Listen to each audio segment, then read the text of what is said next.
everyone, welcome to our broadcast of round 5 of the Grenke Open. We are following freestyle chess here. इसीलिए night और रूक की position यहाँ पे थोड़ी स्विच हो गई है.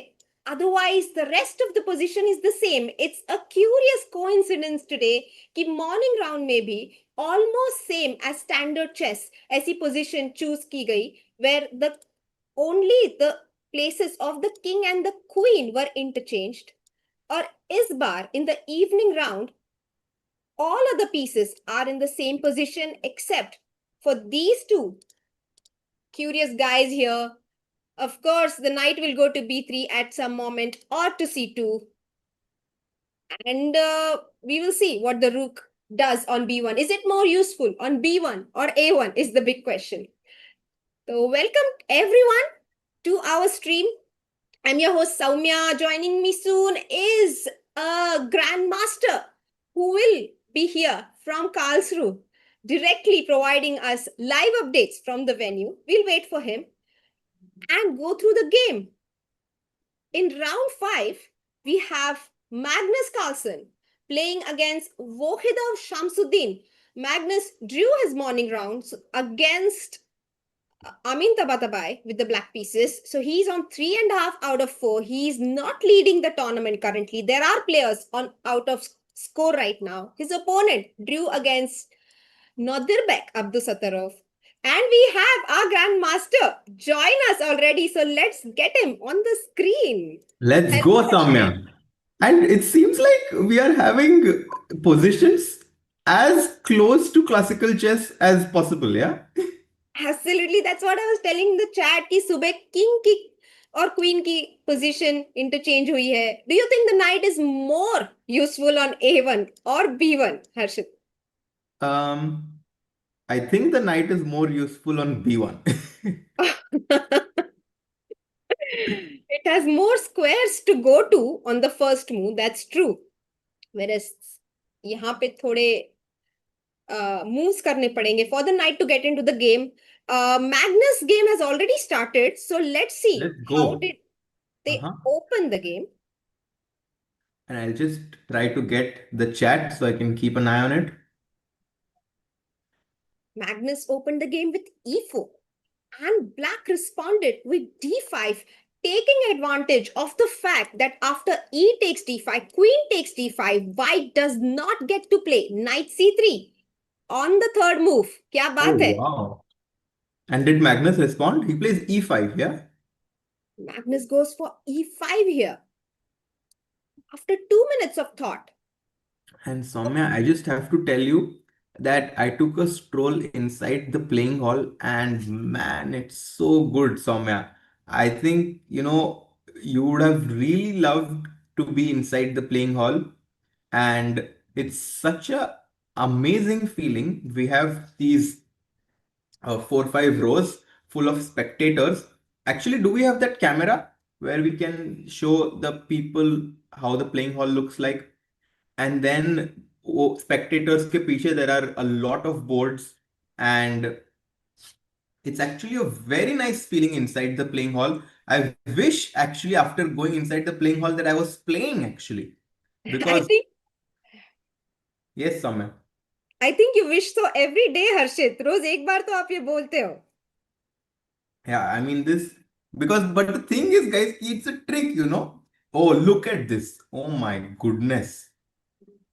And basically, samne, wahan pe you can see those many people. There are chairs, but the chairs are completely full.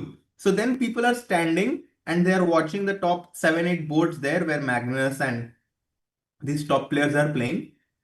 And you can actually just you can walk and then you can see Nordirbeck playing on your left because he's not on the stage right now. So this is actually incredible opportunity to see the players playing.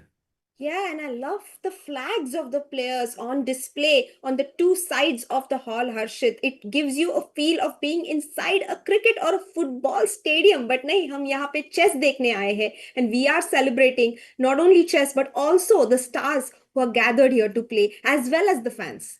Yes, guys, do like the stream. It's round 5 here. We do have 2 live streams going on right now. So it would be great if we can get people watching this fifth round battle between some of the top players. We have, Meanwhile, I'll put up a story, Harshit, and you can explain the position to our chat by then. yes, guys, it's position 230. So let me just pull out my notes because I'm sure I have analyzed this. No, guys, I'm joking. It's position 230. Sirf rook and knight ka positions have been interchanged. And Vokhidov Shamsuddin. Man, the Uzbeki team has been on fire. All of them actually. Because Abdusattar of Nordirbek is on 3.5. Vokhidov Shamsuddin is also on 3.5. Yakubov of Nordirbek is actually on 4 out of 4. And then the last missing piece of their team, Sindar of Jawakir, is 4.5 out of 5. उसने Wow. 5 round already खेल ली है but candidates में And I saw a tweet this morning saying usually it's enough to win 4 games in the candidates to win the tournament, and Sindarov has done that in 5 rounds itself. तो देखते हैं आगे की tournament में क्या होने वाला है. Yeah, exactly.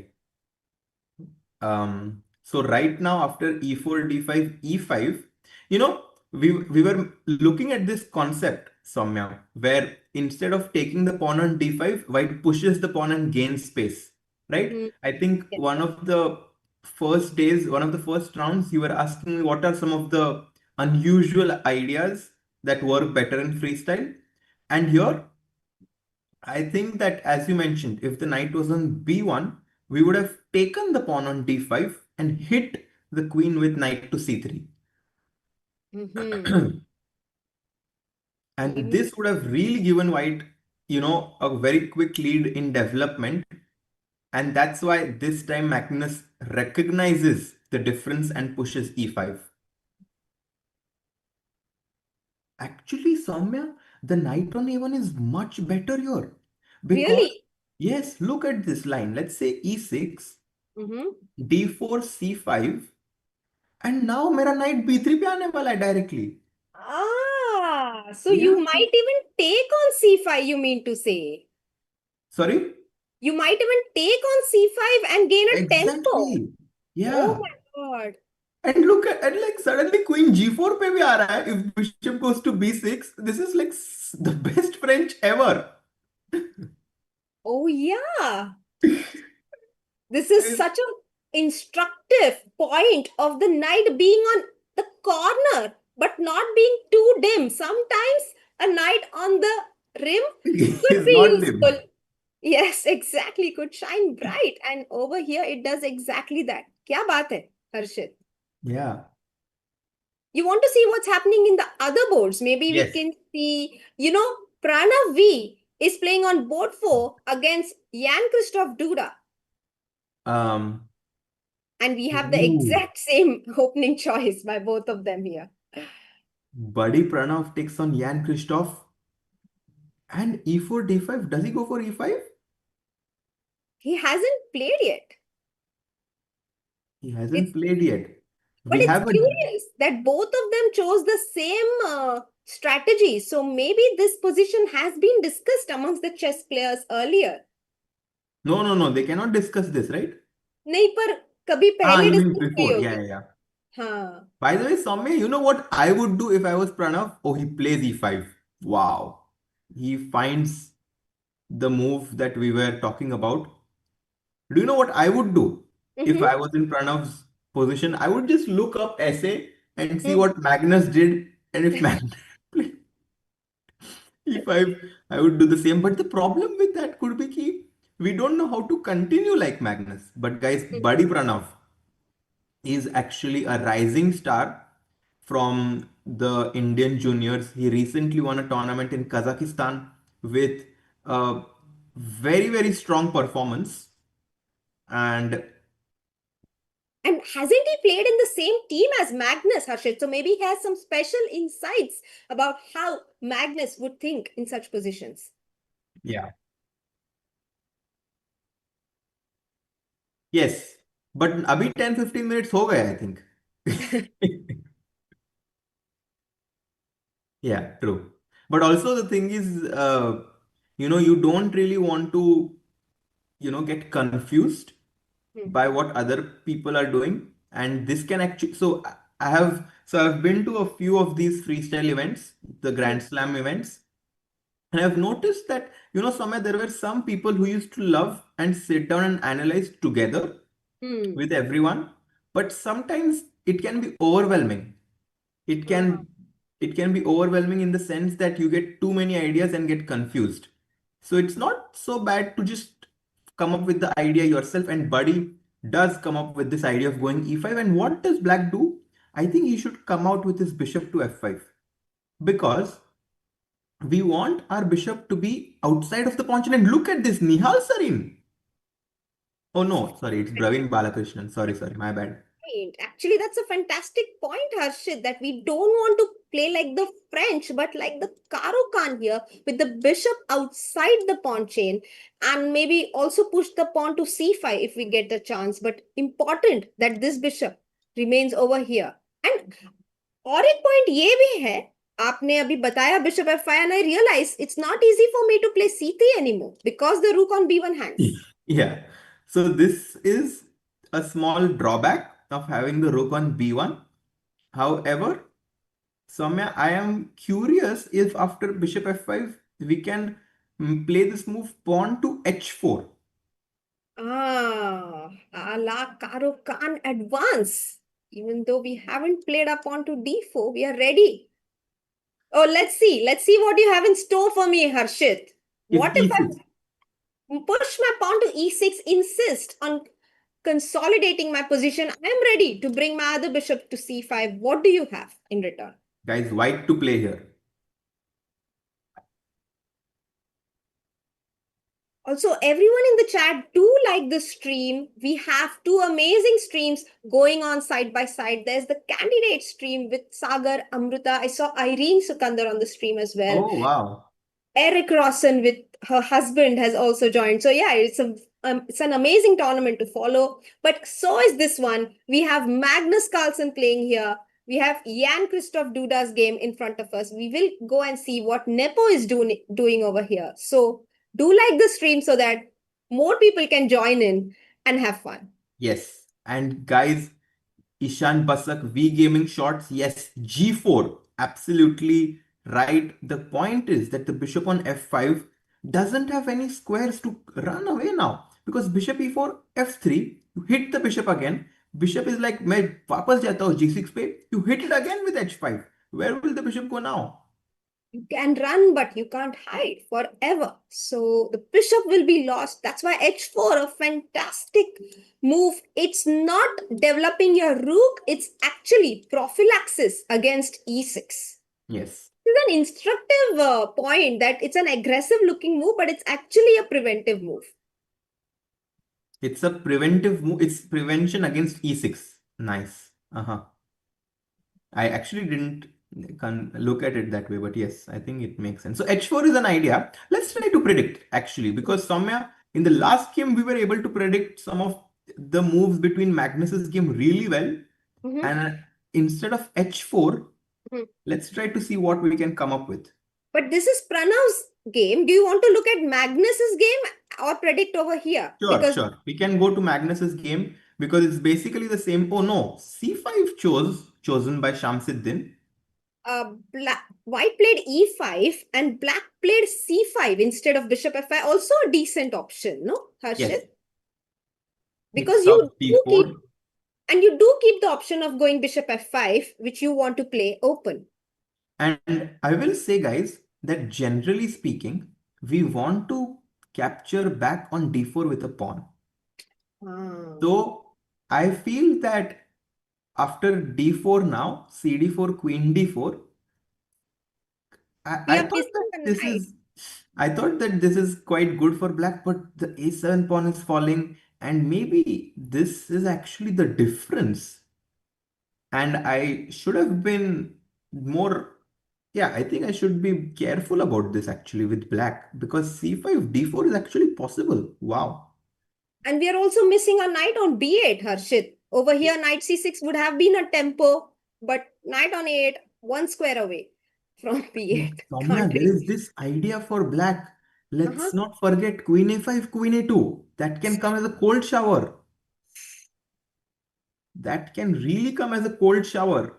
I mean, it maybe doesn't work in this exact position, but at some point, this idea will be very dangerous. Yes, right now it's not that good because of this check, and we take advantage of the king not being castled anymore, not being able to castle anymore. But queen Yeah. a5, an idea that's very easy to miss in this position. Again, the rook not being on a1 makes a difference. Yes. So I Uh, think c5 ke baad Magnus just wanted to keep it flexible and knight f3. And yeah, Soumya, you were saying?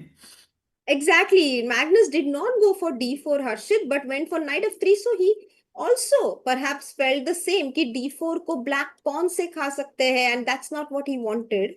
So he goes knight f3, Mm-hmm. and black has not yet made a move. So am I threatening d4 once more? Because after c takes, I can also take with the knight. Yeah, I think so. I think you are right. Also, I feel ki in general, somehow I don't know how to make it work, but this idea of going bishop b5 check, Mm. and then when black responds with bishop d7 to have this move e6, this can be a very nice idea from white actually to kind of force black. I'm not sure how it can work, but this pawn sacrifice can be quite strong, especially because the knight on a8 cannot challenge our knight on e5. So let's try to show what Harshit is suggesting. Let's say black plays a move like g6 over here. Yeah, So and bishop bishop, b5, bishop d7, let's say something like queen e2. And if black plays a move like bishop g7, then e6 um, can be a very, very decent idea here. very strong. We are not blundering our pawn away, but sacrificing it in order to get a positional advantage.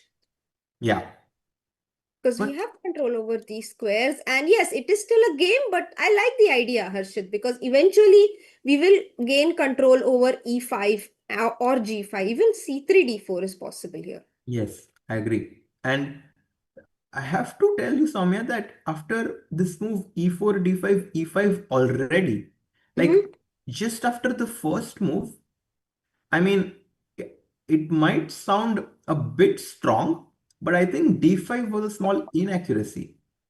Really. Yes, because I feel like after e4, d5, e5, white just has such a comfortable position, no? Like, But then, so you mean to say that the starting position was okay?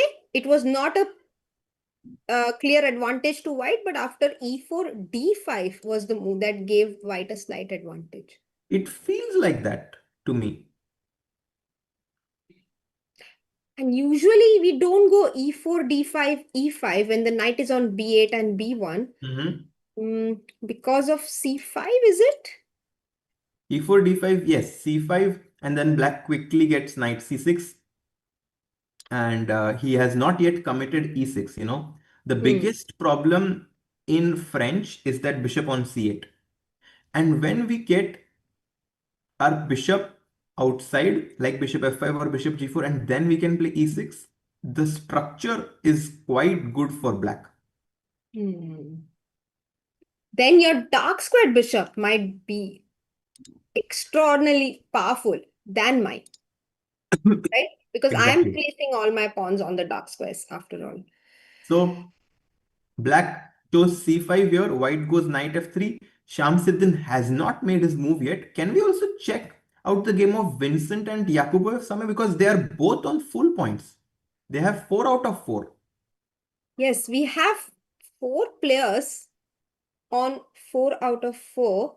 There's Jan Nepomuceni versus Alexei Sarana or both two, and Hans Niemann versus Maxim Shagev. And we also have Vincent versus Yakuba Nadirbeck, who for some reason are playing on board 5 instead of board 4. I don't understand how the system works here.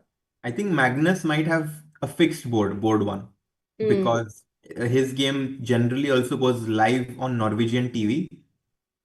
So he might have a fixed board. And here we have Vincent versus Yakuboev, and Yakuboev does go for bishop f5, and Vincent develops his knight to b3. Your idea on the board and knight b3. I think हमने अब तक 4 rounds cover किए हैं ना हर्षित. Mm-hmm. सो मेरे ख्याल से आप मुझे बताना. मेरे ख्याल से Magnus, Vincent, Mm-hmm. Yes, and Nihal are three players who I feel understand what to do well in this initial position. ऐसा मेरा ऑब्जर्वेशन रहा है. आपका क्या ख्याल है? I think Vincent and Magnus for sure. Hmm. Actually, Nihal has also been playing really well. Hmm. But actually, I think Vincent and Magnus सबसे ज्यादा understand करते हैं ये ऐसे position somehow. And Vincent, if you see, he's on full points. Magnus का एक draw हुआ है. So hmm. Vincent is actually in the joint lead right now. And oh, by the way, Yakubo is about to touch the B pawn. No, B pawn would be bad. B5 A5. तो नहीं खेलेंगे. What? B5? What? No, no, no, no. Guys, B5? would you go for a move like B5 here? That That. that's like, somehow my mind tells me no, like aisa. My brain is like, no, B5 cannot work, Harshit.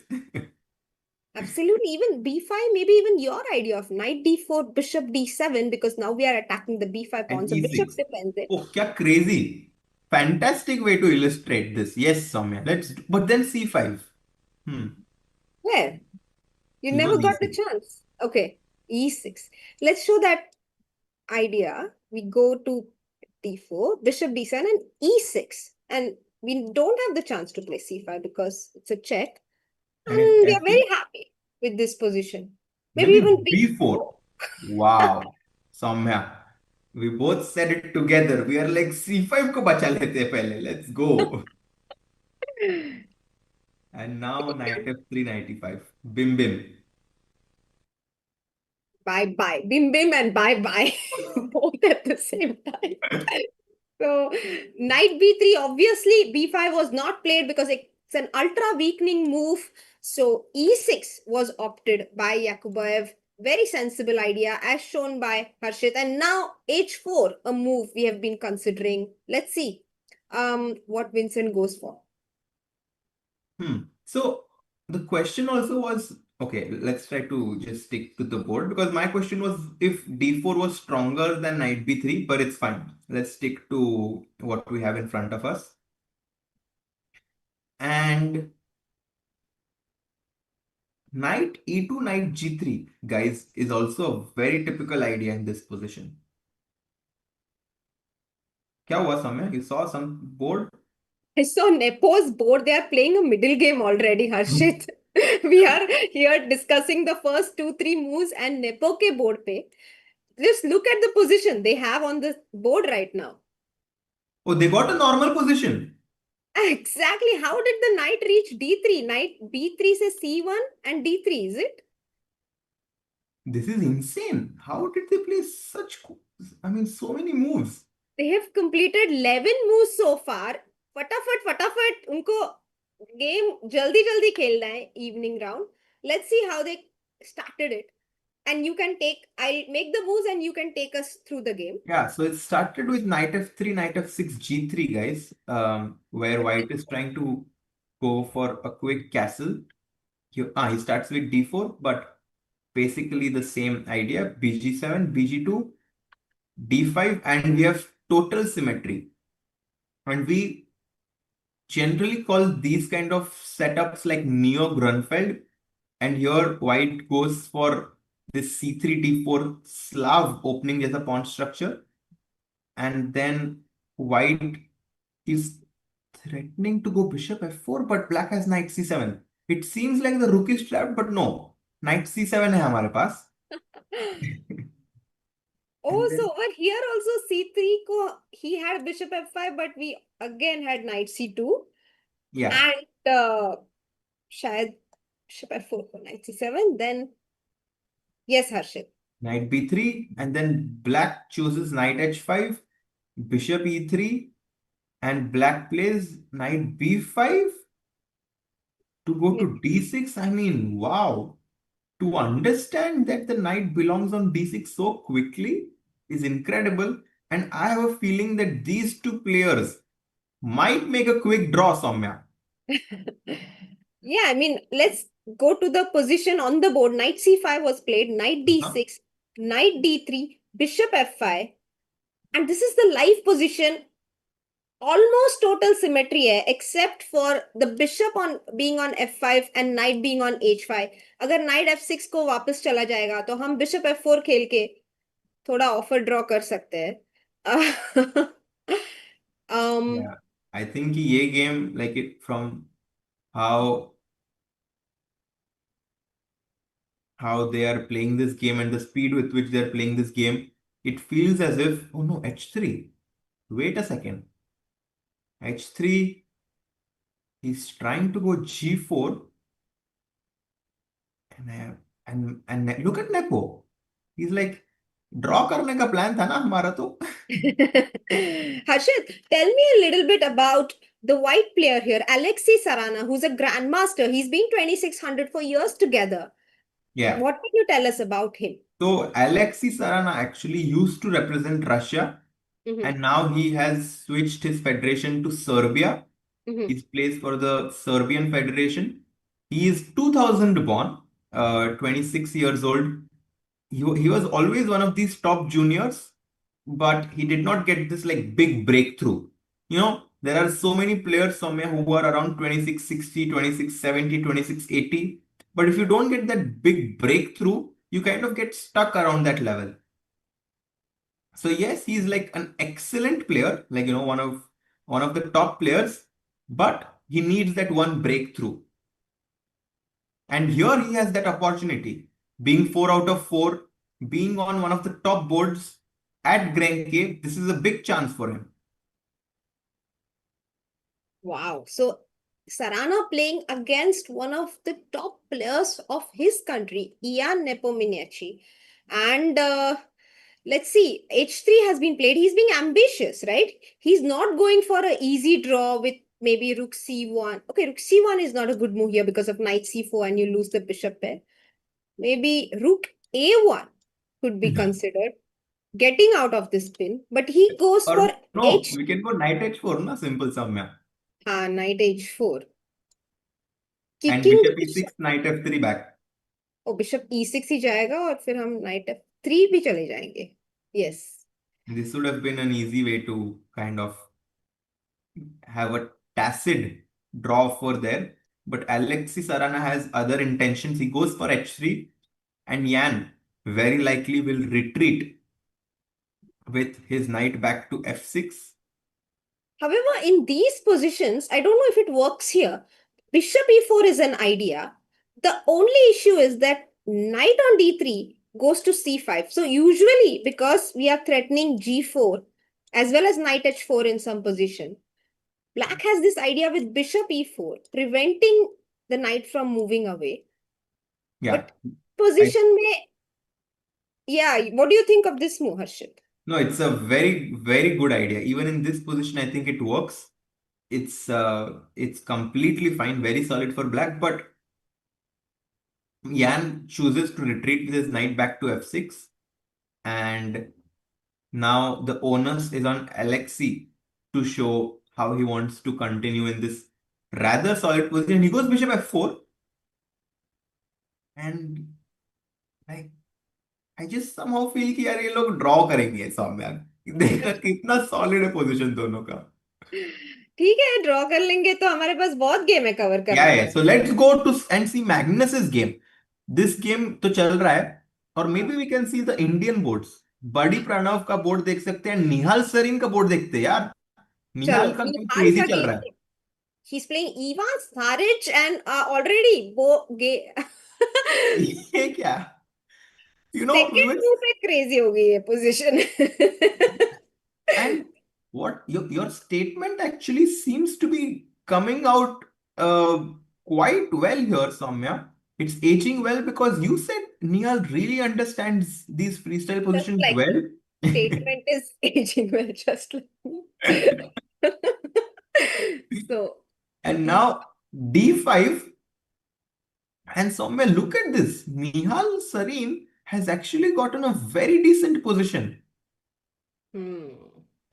But let's see why. Because he spent 30 minutes on it. So, okay, Oh, White has to take. Yes, he has spent 30 minutes, Soumya.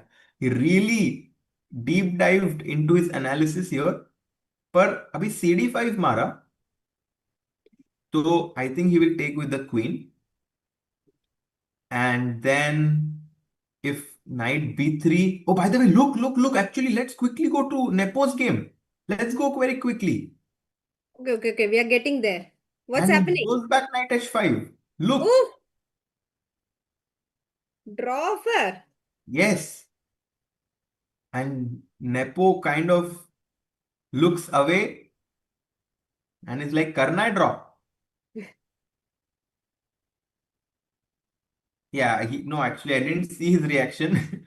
I think he might have looked at Alexi in the eye and be like, okay, my friend.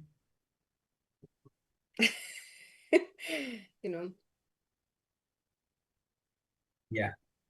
आंखों की आंखों में इशारे guys देखते हैं Alexei के भी वही इशारे हैं या नहीं कि कई बार ये इशारे का अलग इंटरप्रिटेशन हो सकता है hmm. One more day of trying to find out how many tattoos Nepo has may not happen because उनकी गेम बहुत जल्दी खत्म हो जाने वाली है. We will not get the time to count them. Alexei, I think he's going to take it, Harshit. Let's see या if he makes the move in the next 2.5 minutes I think we will know that this game is heading towards a draw. I think उनके चेहरे पे लिखा है कि he's going to take it, Harshit. He's just convincing himself, about it. Yeah, I mean Yan is also a very strong player. So a draw, getting some rest, and moving to 4.5 out of 5 is not at all a bad idea. But then you come back tomorrow morning and you play with the black pieces. And you So, wait. and your opponent will not agree to a quick draw then. So that's Does the it matter downside. so much if you're black in freestyle chess as it does in standard chess, Harshit? It actually depends on the position somewhere. Like for example, in this position, I would say that being white really would give you a nice comfort. And in some other positions, black is quite solid. So it's kind of also a bit random. Okay, so we will keep an eye to see what happens on this board. We won't be surprised if this game ends in a draw. But Nihal ki game mein, I'm Mm-hmm. curious actually because Nihal is also in a very good position in terms of the tournament standings and Bishop B2. He's going for some sort of an orangutan opening. Oh, yes. And also, Ivan Saric himself is a very creative player, right? He's known for these wild games that he's played over the years. He's from Croatia, a grandmaster of 2650 strength, and Mhm. playing against another creative genius, Nihal Sarin. Yeah, but I have a feeling that here, Soumya, he missed this move Bishop F5. Bishop F5, looking at my rook on B1. Okay, let me save it. Let me Oh, go rook. it's actually me who missed something somewhere because I thought now that the rook moved away from the B line, I can just chop the pawn on B4. But that would be a terrible move, guys. Why is Bishop B4 such a bad move? Yes, let's see why bishop b4 does not work. When the knight is on b8, it could have worked, but not when it's on a8. That's the hint for all of you. Can you find the move that wins white the game over here? Yes. कौन कौन And जगह है chat में? Let's see. let's see if someone can find this like it's one move tactic basically. One move is all it takes. Da, da, da, da, da, da. I think chat is not really. Ah, Queen okay, A4 chat. check. Exactly. Yes, Oh, you found Rajesh it. Guru, Diptan, you are right. Queen to A4 check wins the bishop on B4. Arey wah. Oh, it was my chat that was not getting updated. Chat was active. Okay then. Queen A4 check. Fantastic. And Arey, no draw by Alexis Arana. Leg and X, please be updated. Harshit bhai, do you still play chess tournaments? He asked. Arey, Harshit is winning all the tournaments he's playing these days. क्या कर I रहे हो आप? do play sometimes actually, here and there. Just some tournaments that I happen to also win. Yeah, you can follow me. I played in St. Louis Masters. Why not? Bishop B2 on the Bishop board. B2 played, and Nihal is thinking. So we understood we can't really take the pawn on B4, but we know that in these kind of positions, going for this F6 idea is quite typical. Oh, really? Yeah, so this concept of going E5 F6 to play against the fianchettoed bishop is a decent idea here, Soumya. What do we do with this knight, Harshit? And I'm always hesitant to move my f pawn ahead because the king is on e8. Yeah, And I. no, it's actually a bit counterintuitive, Mhm. but I think, the fact that we get good control of the center and white has moved his pawns on the flank kind Hmm. of make this setup possible. And then we kind of want to develop our bishop to e6, and then we can try to develop our knight from h6 to f7, or something like this. Knight h6 to f5 is also possible. So let's see if Nihal goes for it. I think Nihal will play f6. I think Really? Nihal will play f6. Yeah, he is a good friend of yours. It is quite likely that you are able to guess his moves right. F6 could be the move here. It is, in fact, one of the best moves in the position. Mhm. Let's see what Magnus is doing. Lots of moves played in this game already, and Magnus seems to have seized a sizable advantage already. Oh boy. क्या Oh हो गया boy. है? Knight f3, and black responded not with bishop f5 because he was perhaps concerned with a quick d4. He responds with e6, but now the bishop is No, being. this is a really bad French, Soumya. And especially in like these classical openings, in terms of where you don't have to prepare the opening so much, it's more about understanding. Magnus has a really good sense of where the pieces belong and a very good understanding of, the main plans and ideas. And I think Magnus will be thrilled to see this opening. And look at this, he's blitzing out the moves. Let's quickly catch up. Yes, c3, bishop d7 played. C3 was played because you want to have a strong pawn chain in the center with d4. Knight comes to c2, knight e7, and d4 played. So we have this wonderful pawn mass here. B6 and H4 by Magnus, gaining space on the king side as well. Knight G6 will be met with H5, H6 on the board, and H5 anyway. Yeah, Harry the H pawn has made his mark somewhere. And I won't be surprised if the rook comes in from at some point h4. I'm curious actually, does white ever want to go g4 in these positions somewhere or not really? Oh, G4 and I G5 guess or not really. It's too much because if I go g5, the f5 square will become weak. So I don't really need to overextend. I think the main problem for black is that he can never get knight f5 now because we can kick it away with g4.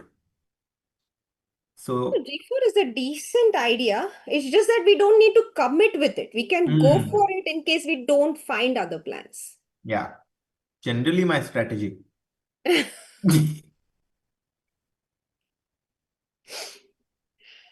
So, you know what? I'm willing to put a small bet with you on this. I think this game will be over in 20 moves. In 20? under 20 moves. In How many under 20. moves has it have been done? 8 moves have been done. He goes knight c7. Let's see I if I think want to. by the time it's move 20, Magnus will have a winning advantage अब or change हो गया तेरा. Game will end from 20 moves. अभी resign नहीं करेंगे तो क्या पर विनिंग एडवांटेज जरूर Yeah. होगी You ऐसा know, मुझे लगता है I'm क्योंकि not going to take that bet. Okay because you're also on the same side same you agree with me. I think so, yeah, because look at this. Magnus is so surprised by what Shamsuddin is doing, but Shamsuddin wants to go bishop b5 and exchange those bishops. Yeah, I think it's a pretty decent move actually. Knight c7. Anyway, where else will the knight go, first of all? And second of all, this bishop was black's main issue in the position. So why not exchange it with white's light square bishop? And look at this. Magnus again blitzes out his move. He goes knight e3, kya? Knight e3. With the idea, what is the idea here, Harshit? एक idea जो बदल दे आपकी दुनिया. I guess bishop Okay, let's b5 see. is okay. For me थोड़ा time लगेगा. So हम Magnus जितने fast नहीं है, so सोचते हैं थोड़ा.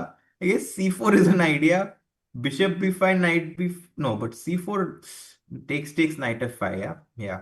Oh, honestly, I also thought this was the idea, but I think takes knight d5, knight f5, both these moves. Yeah, knight f5 much stronger, but even knight d5 is a move here, and the bishop covers the d6 square, and that's why we can allow a knight to c4.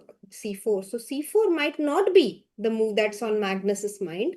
But this is scary, yeah. If Magnus is blitzing out his moves and also he's surprised by your मुझे ये you know when players like Magnus or Nepo you know this was one of my problems when playing Nepo because Hmm. whenever I make a move he was like surprised like it felt as he was not even considering my moves तो बुरा लग रहा था यार मुझे कि यार ये मेरा moves he did not even consider yeah so But you either know, I think nepo बहुत ज्यादा एक्टिंग भी करते हैं मुझे नहीं लगता वो हमेशा सच अपने एक्सप्रेशंस दिखाते हैं आपको क्या लगता है yeah he's just an expressive player which makes him difficult to play with some at times actually. Okay, so I'm kind of trying to put myself in Shamsuddin's shoes right now. And I'm kind of trying to understand what it is that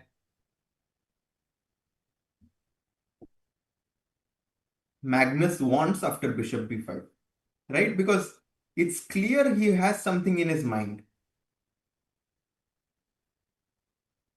maybe he's okay with exchanging this bishop a la Benko. What do you think? In the Yeah, Benko take, gambit, also black gets his bishop to a6 and white simply ignores it, allowing bishop f1, king f1, and goes to g2 with his king. yeah, I think so. I think he will take. He might even throw in this move queen a4 if he wants to.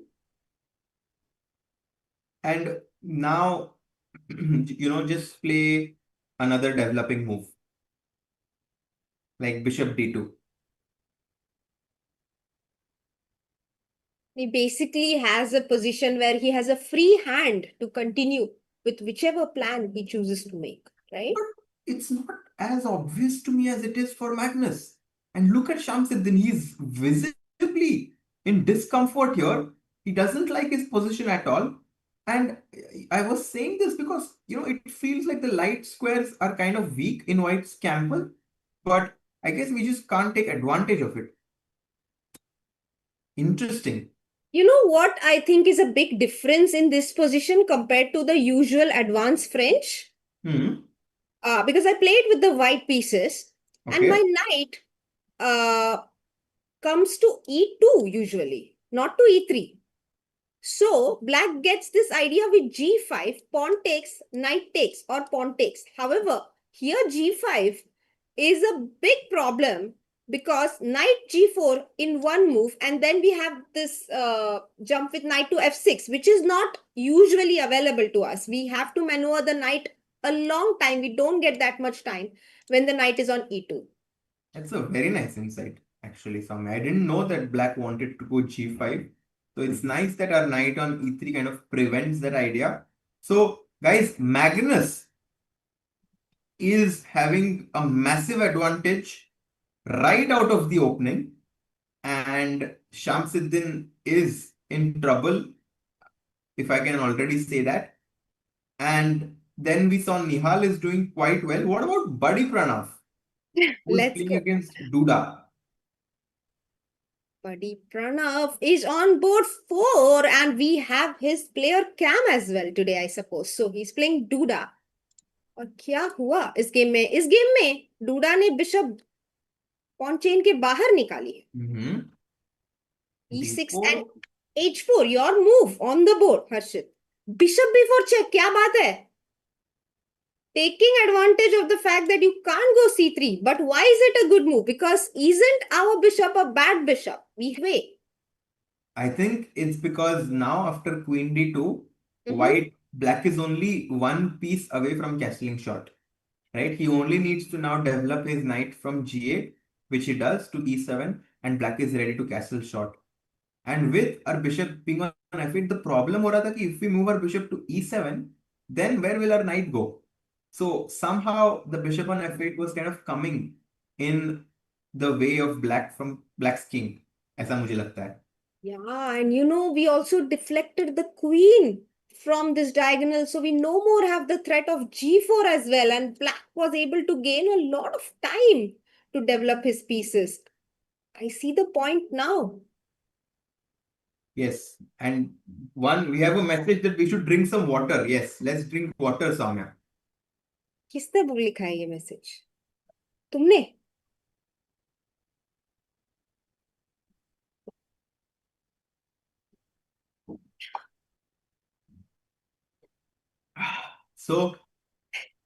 So now, actually, Soumya, Hmm. after knight e7, it's Buddy Pranav's move. And he's thinking.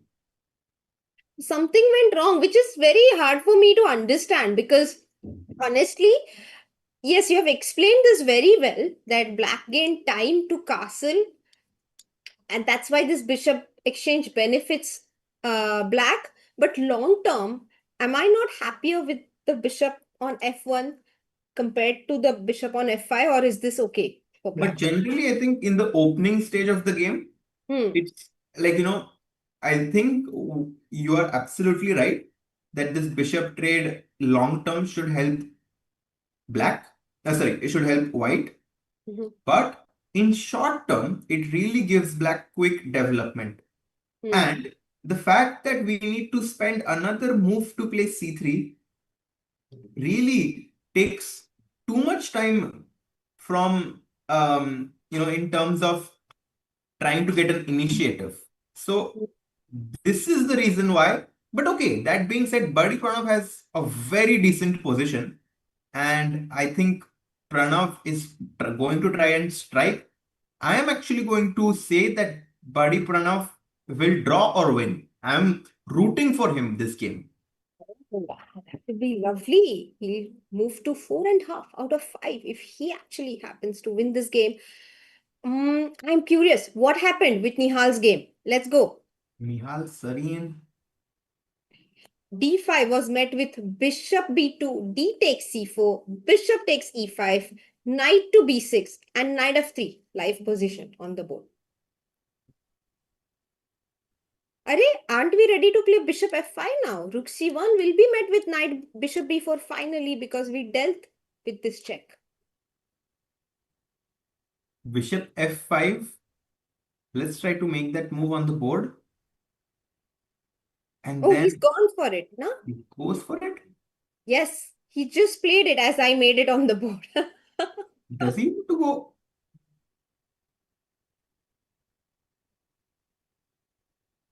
Maybe knight c2? I don't see any other logical move. Yes, knight c2 has to be played. And then Nihal might be considering something like knight e7, right? To bring the knight to c6. And then somehow it feels like black is really well coordinated. I love knight e7. The more that I look at it, it's such a cool move. Yeah, absolutely. I mean, I'm quite tempted to play b5 now because I want to prevent the knight from coming to c6. Yeah, if you go b5, that would actually be annoying for me. But then I will change my plans and go to g6 maybe. Advantages of not committing too early. Knight goes to c.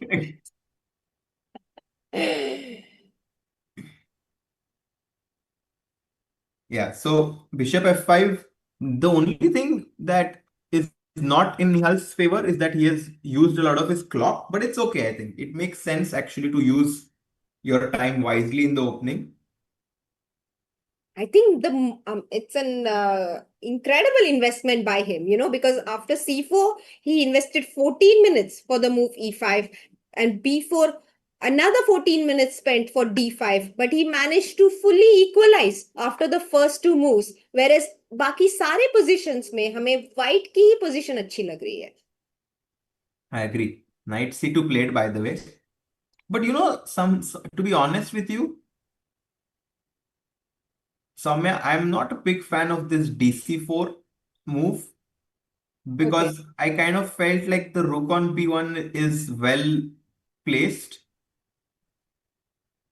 So I kind of wanted to play f6 and not open up the position. I was a fan of f6 in this position as black, but okay, Nihal chooses otherwise. Decent position for him.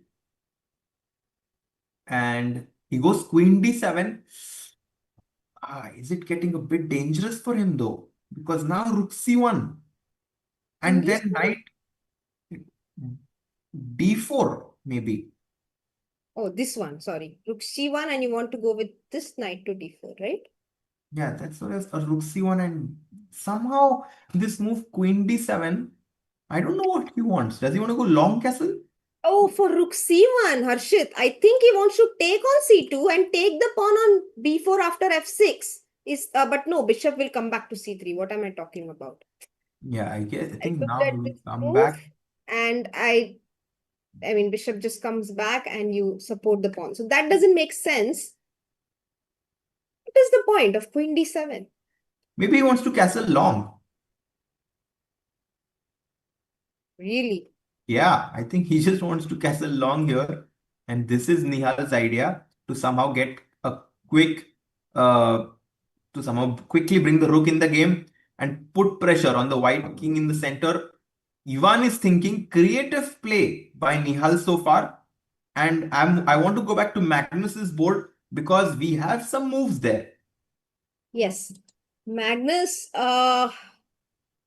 let's see what were the last few moves here. Magnus allowed black to play bishop to b5, thinking it does not make much sense for him to prevent it. And he was right. Bishop b5, bishop takes, knight takes. And Magnus actually simply went for castle over here. Queen d7 blitzed out by Shamsuddin here.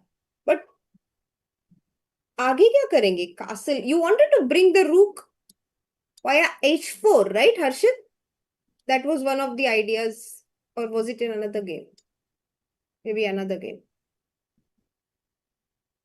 Yeah, he just Anyway. castles, and I think it was this game only. But Magnus ने पहले castle कर लिया, so I think his idea is that with the white pawn on h5 and the idea that you mentioned, black can never really get g5. If black cannot get g5, then how can black take advantage of the fact that he has not castled yet? So I really like this idea by Magnus. He wants to be flexible. He can go a4, a5 next, maybe a4, b4, and the black king remains in the center of the board. So we both predict Magnus to get a winning position in the next six moves, right? I think that was a little hasty though. Now I don't see any point in retaining that bet. But let's see. By the way, one idea I see for white here, which is Mhm. possible right now, is to take on c5. Okay, the engine doesn't BC like and it, but C4, yeah. yes, The because if you problem is that there is you this can take move back. knight C3 somewhere, which will come as a very big cold shower. Ah, well spotted. Tactically alert, Mr. Raja. And that's how you lose an exchange. And this time, Yeah. it was not an instructive moment, but a blunder by me. So, So Magnus has a very good position. Do you want to see Harika? Because Harika is playing against Maksudlu. What an opportunity for Harika to play against some of the top players, and Harika is better. yes, let's see the Indians, how they are doing. Indian Board 13. boards are on. I see board 13 is Aravind. So Hmm. board 14. Parham Sorry. Maksudlu playing Yes. against Dronavali Harika. Oh, what a tournament she's been having. She played against Arvinder Liang in round 3. She She won won, that game. and then she played. Um, I'm not sure whom she played in the morning, but She now played she's someone playing really strong, actually. 2700. Yes, she played Yakuboev Nordirbeck, right, in the last round, and now she plays Parham. And she has a fantastic position from the opening. She has managed to castle long.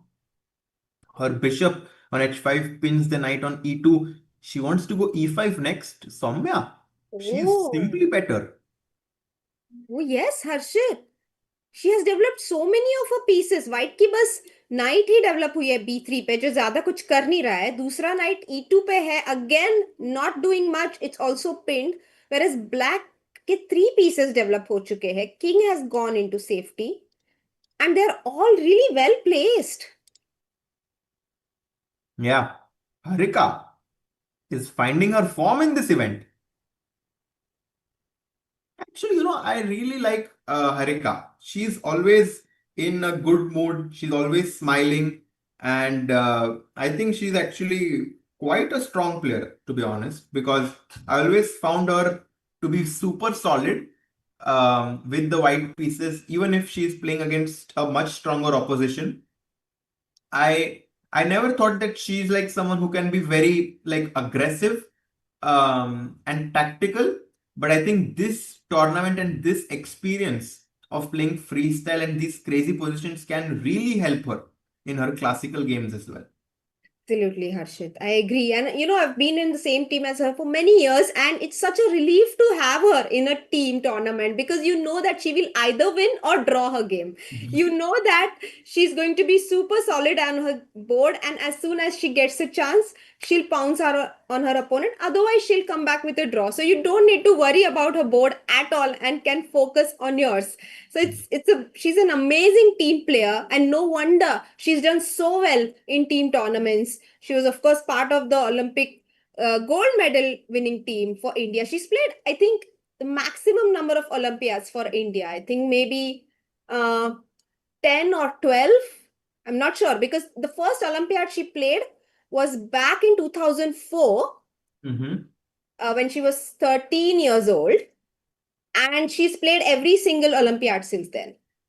Yeah, Harika has been the backbone of the Indian women's team, and here she is also performing quite well. By the way, can I take your attention to the game of Vincent Keimer and Yakupoev Nordirbeck for a moment, Soumya? Let's go. So Harika is doing well against Maksudlu. We'll see how Maksudlu comes back there.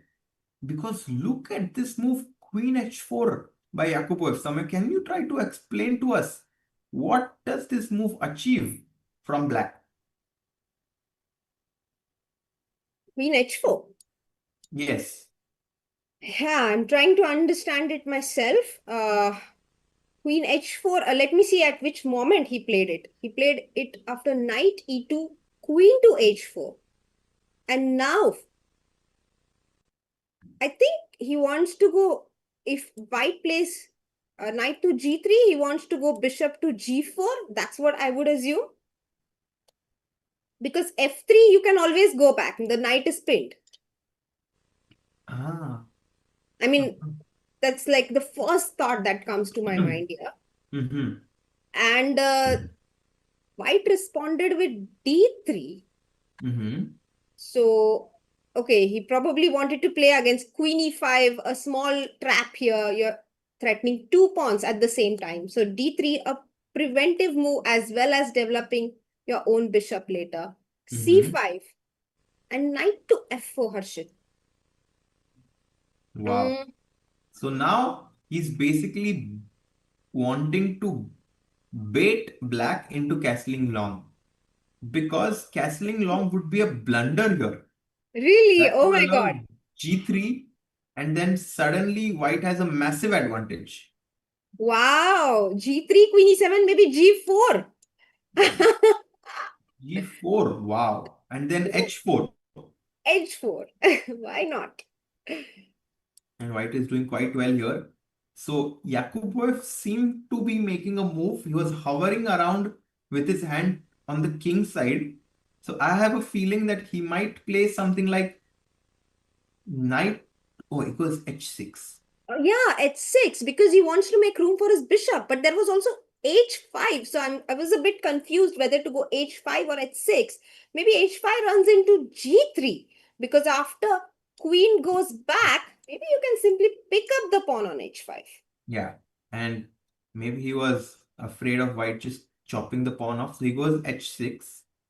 And I think white does have the opportunity to play a move like queen to f3 here, which Oh, would which might threaten something like 95. But on the other hand, I think nice. it can allow black to go 97, and black is quite happy to get this extra move. So that g3, you have queen g4. Yeah. So it's interesting. This is not easy. This position is not super easy to navigate, actually. It seems to be quite complex.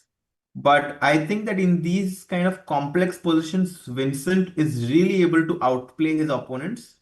He might even find some crazy idea like queen d to queen a5. Vincent is someone who can keep his eyes on all sides of the board. Queen D two queen A five कहाँ से सूझी तुमको like क्या हम यहाँ पर सब सारे आइडियाज देख रहे थे suddenly you went to the A five with your queen and now my a7 pawn is all alone there. Yeah, Nice spot there, Harshit. just trying to put myself and try to think like Vincent, because he Hmm. comes up with these very creative ideas. Definitely. I really like the move h6 the more I look at it actually Hmm. because this bishop was constantly in the fear of getting trapped. A quiet move like h6 creates a luft for our bishop to go back. And we've also sort of prevented any bishop g5 ideas in the future, once and for all. Bishop, correct. Yeah, h6 is a useful move for black. So he makes it, and now Vincent might just go bishop e2 and short castle, develop, and basically be like, what exactly is your queen doing on h4? I think that's a good question to ask. Queen h4, now that I think about it a little deeper, Harshit, maybe Queen Hmm. h4 not only threatened Queen e4, but it also prevented White from playing h4 himself. Hmm. So you delayed White's h4. I mean, yes, you are going to waste two moves with your queen because you played the queen to h4 and then you're going to go back at some point. But you have made it inconvenient for White to continue with his plans. क्या Wow. लगता Yeah, that's a good assessment of this move queen h4, because I was trying to wonder why exactly he went there, but it makes. I just thought we don't need to put a queen on h4 to stop h4, but it seems like this extreme measure was quite interesting, in fact. And after d3 c5, Vincent is thinking. By the way, look at the move Maksudlu made. You won't believe it, actually. You won't believe what he has played, Soumya. I'm And a is that shocking true? move by him. And this is why he's considered to be such a creative genius. Wow. Oh my God. It's like Arvind Chidambaram's game. Harshit, Rook B1 voluntarily नहीं खेला, Rook B1 पे ही था, but then he voluntarily plays the Rook to G1. And now he can't castle ever, but why not go G4 next? Yes, G4 and Bishop G2 is his idea. Man, I mean, such a creative idea found by Parham. And E5 played by Harika. She's playing principled chess. Yeah, exactly. This is such a clash of styles, Harshit. Creative Parham and principled Harika. देखते हैं जीत किसकी होगी. And Bishop G6, she's playing fast. I love this by Harika. She knows that, oof, she knows that she needs to play E5 anyways, so she does it. By the way, after Bishop G2, Mm-hmm. Queen D7 is not a blunder because, or Queen Oh, E6, because our Bishop on F8 controls the C5 square. oh, very important. Very important point there, Harshit. That's why E5, a useful move, it controls the square on C5 as well. Mhm.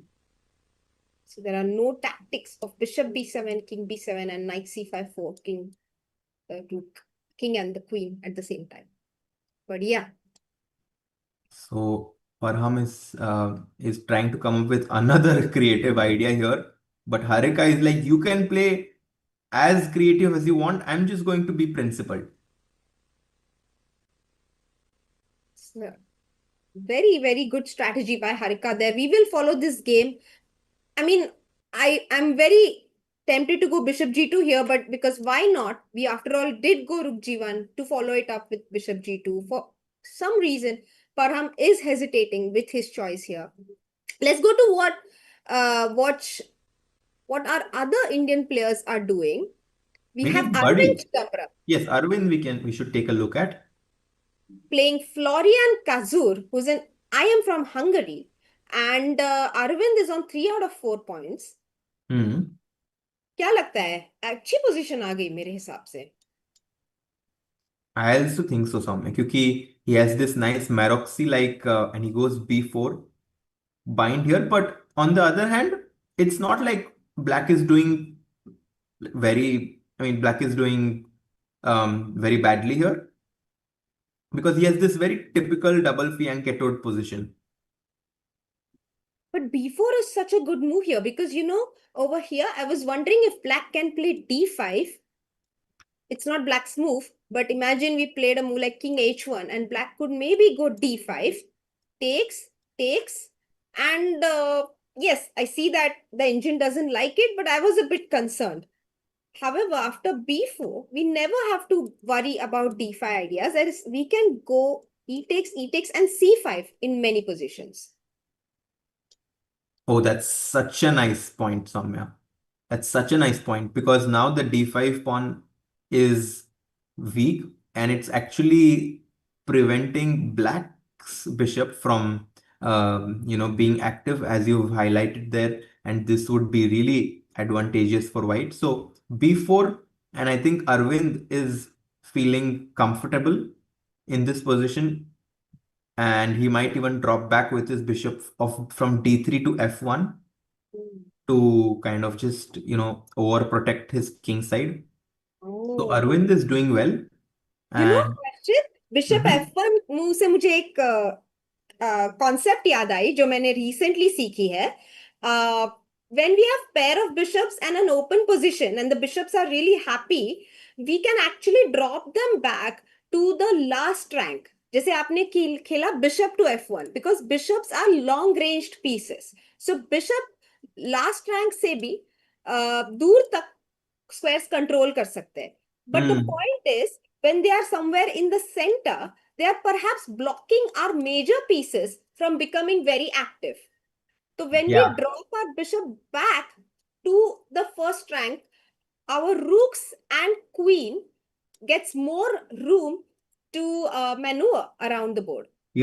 that's such a nice example, and it kind of, if you think about it, it's like you don't really want a sniper just 5 or 10 meters away from the target, right?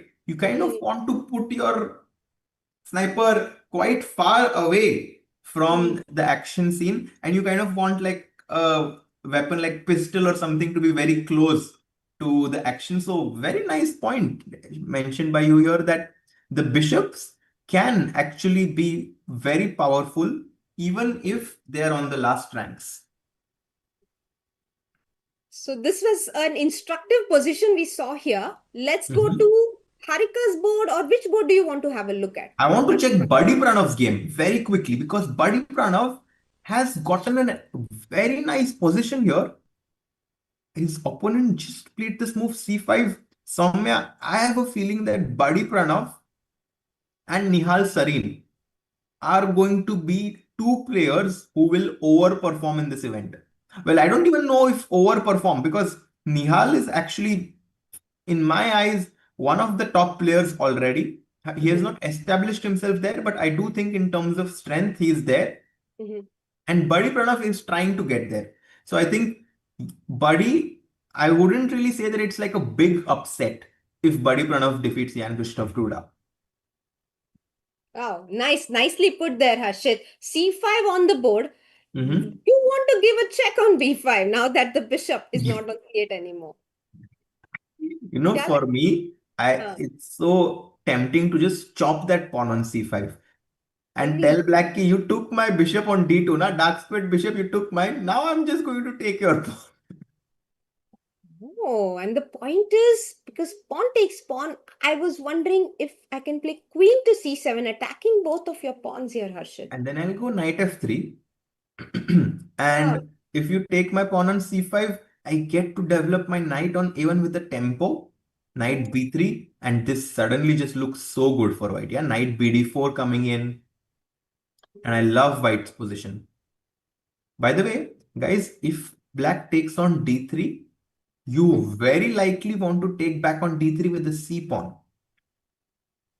So So here, over bishop d3, I wouldn't be surprised if cd3 is the best move to try and get d4 and connect our pawns. yeah, that would be a dream come true. Definitely. DC, a very fine suggestion by Harshit here. Pranav is taking his time because he does have the option to give a check as well and ask Black's king what is he going to do? Is he going to move or block the check with knight to c6? Soumya जीतेगा कि नहीं? Tell us. Will Buddy win or no? I think he will win. Hmm. I played with him recently, actually, Soumya, in Hmm. St. Louis Masters, and I was looking at his games. Oh, My yes. strategy against him was very simple. Play as simple chess as possible because when it comes to complicated positions, Buddy Pranav suddenly becomes extremely dangerous.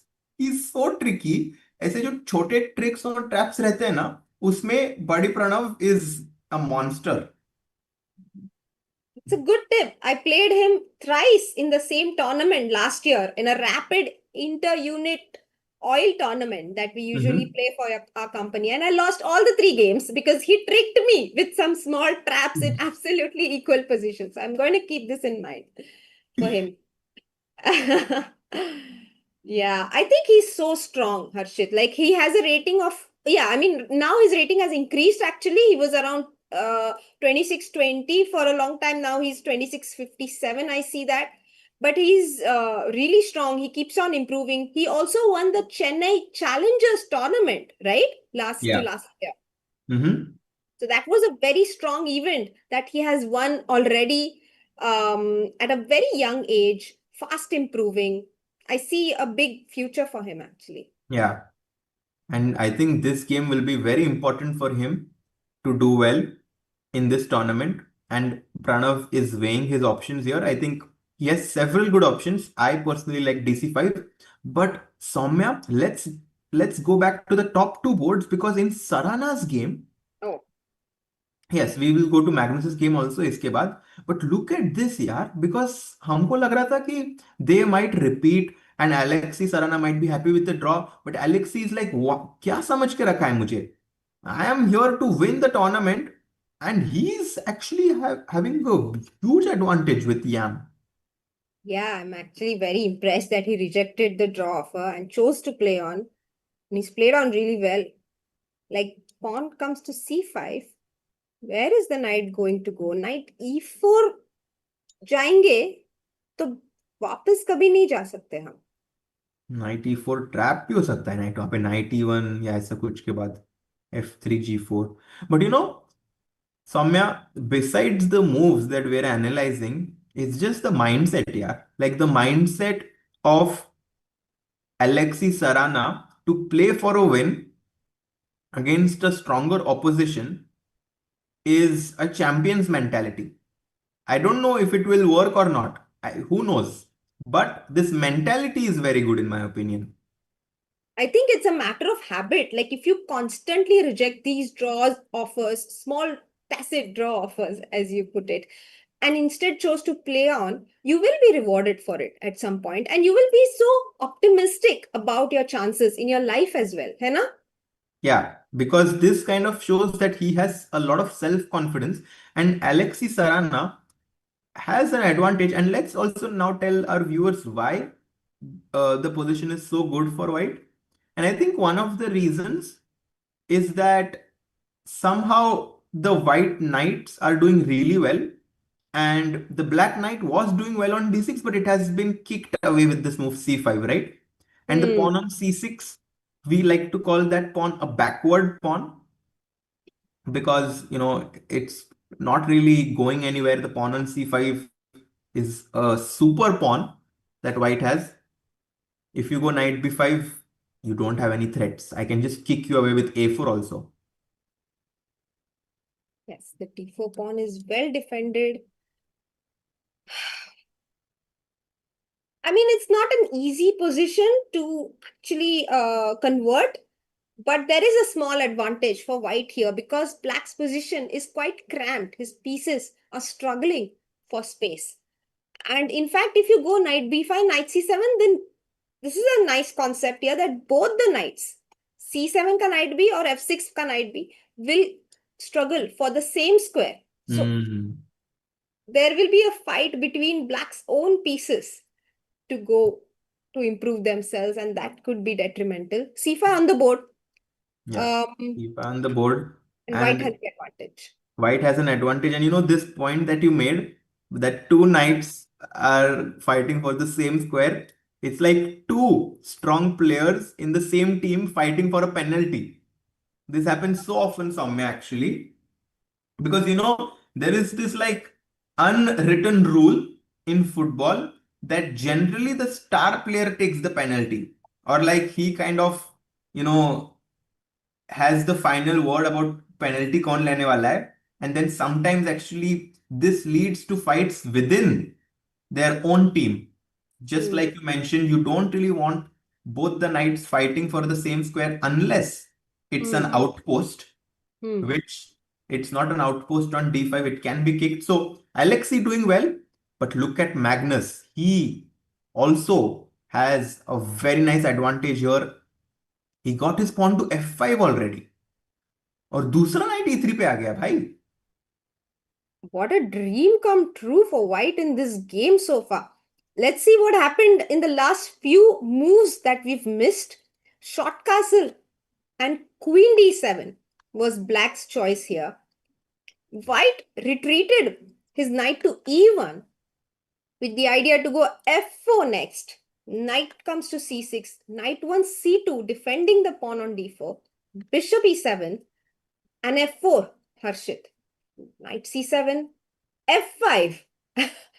Bishop g5. We could also play f6 otherwise. Bishop g5 on the board.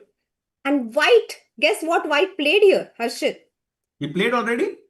He Yes, white played has made his move. f6, gf6, knight g4. Yeah, f6 on the board. Yeah, The because best. if gf6, there is knight g4. Ooh la la. You cannot take on e5. You don't have the time because, guys, because bishop g5 is a big threat. What do you think happens after bishop g5? What is white's main idea in this position? Maybe we can try to ask at least. I don't know if it will come, but we can try to see if Magnus can join us. Yeah, that would be amazing. That would be really nice, actually. So I will ask if he finishes his game, if we can get Magnus.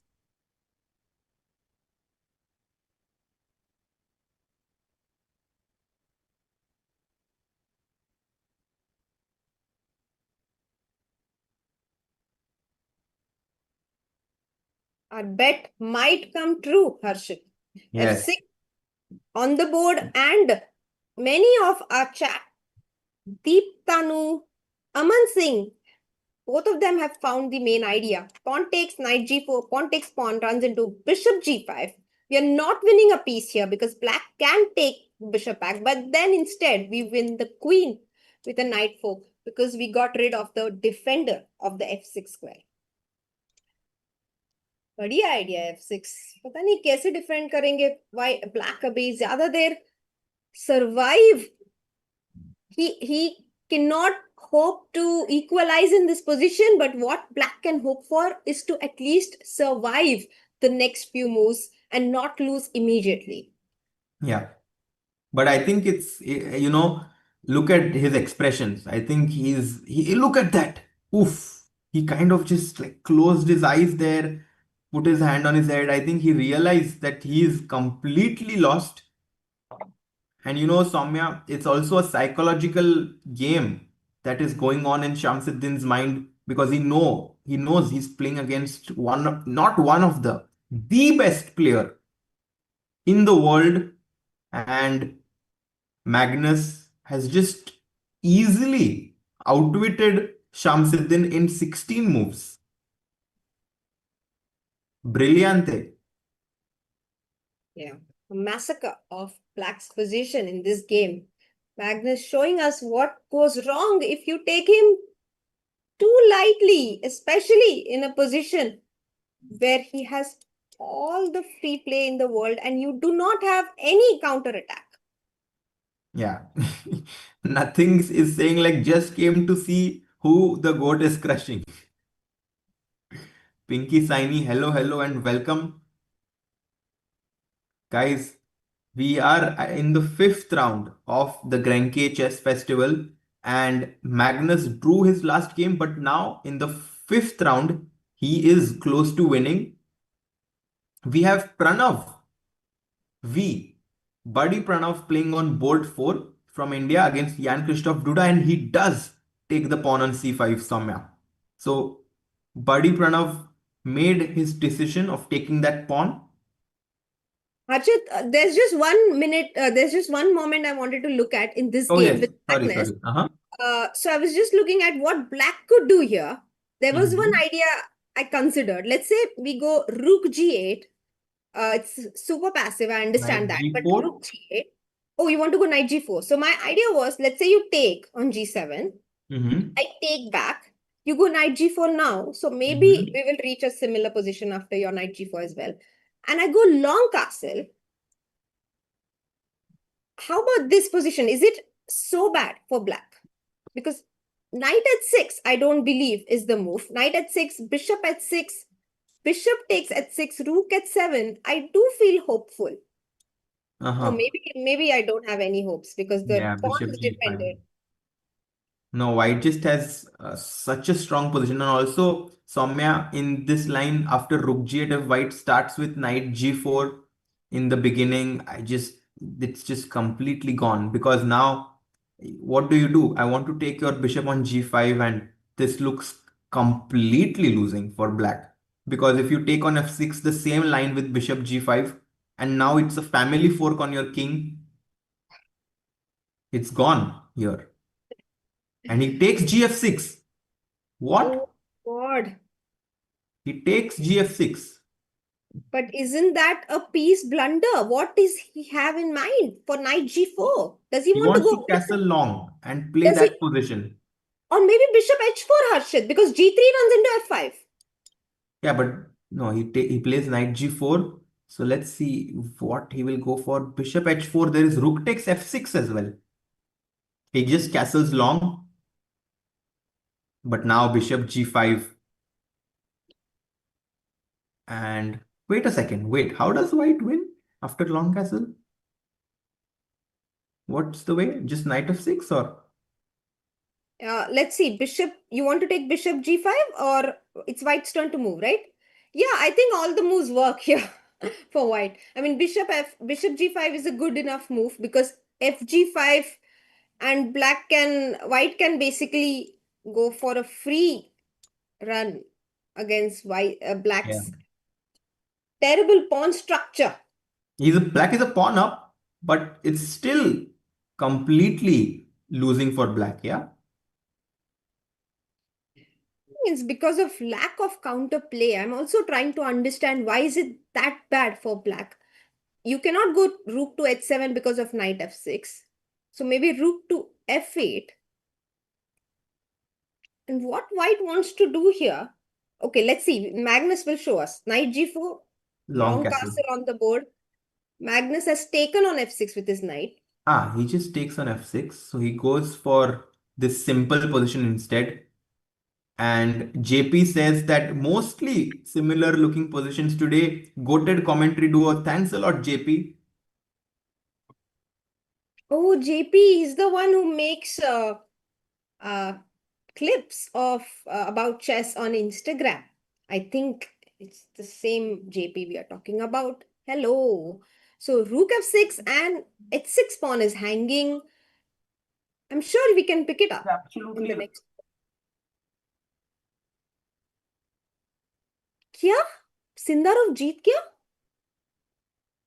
I actually no way. No way that's true.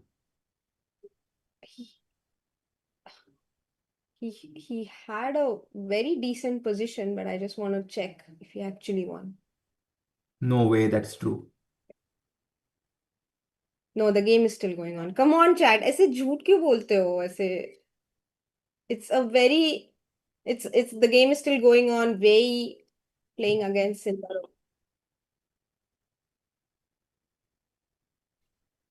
Yeah, his game is going on. Oh wow. Wade touched something. Apparently they're saying. What? No, I mean the live position. Okay, that if something has gone wrong with the broadcast, then it's possible, but the live position is equal. No, he made a blunder. Oh my goodness.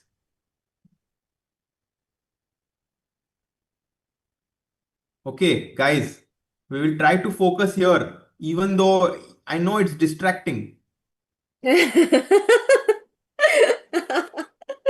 Okay, then.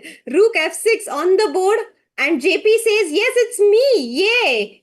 So, hi JP, nice to see you here. Rook f6 on the board. We are ready to take on h6. Black plays rook d g8, and it's white's turn to move.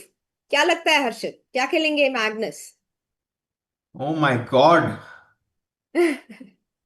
Uh, I guess Magnus will just take on h6, Soumya, and Oh, yes, sorry. Please tell Magnus me. will move. Magnus will just be a pawn up. Although Black does have some play on the G line there, like he can after bishop h6 there is knight e8, so White cannot take on h6 with the bishop. That would be a big blunder. So Magnus still needs to be a bit accurate. Um, he still has more than 1 hour on the clock. But guys, you are right. Sindarov is winning there. Mamma mia, Santa Maria. He will move on to +5. Holy moly. Cannot believe it. अरे तुम कौन Really सा cannot believe खेल रहे it. हो? मुझे क्यों नहीं दिख रहा ये game?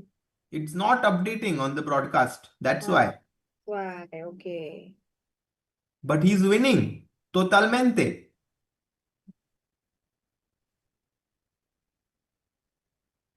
Sindaro, Sindaro. Someone please come with an anthem for him.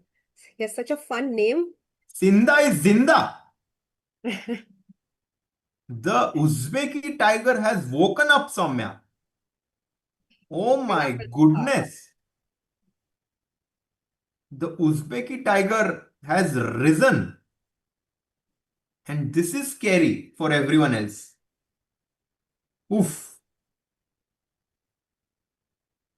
Wow. And So, there is a lot of wow happening on this board as well, Harshit. One of the moves that white has at his disposal here is b4, ignoring the h6 pawn and creating an attack on the queen side instead. no, that's a very nice move. Actually, Magnus did take the pawn on h6, Soumya. He just took it with the rook, and Magnus is like, show me where your compensation lies. I'm not sure. I'm not sure where his compensation is.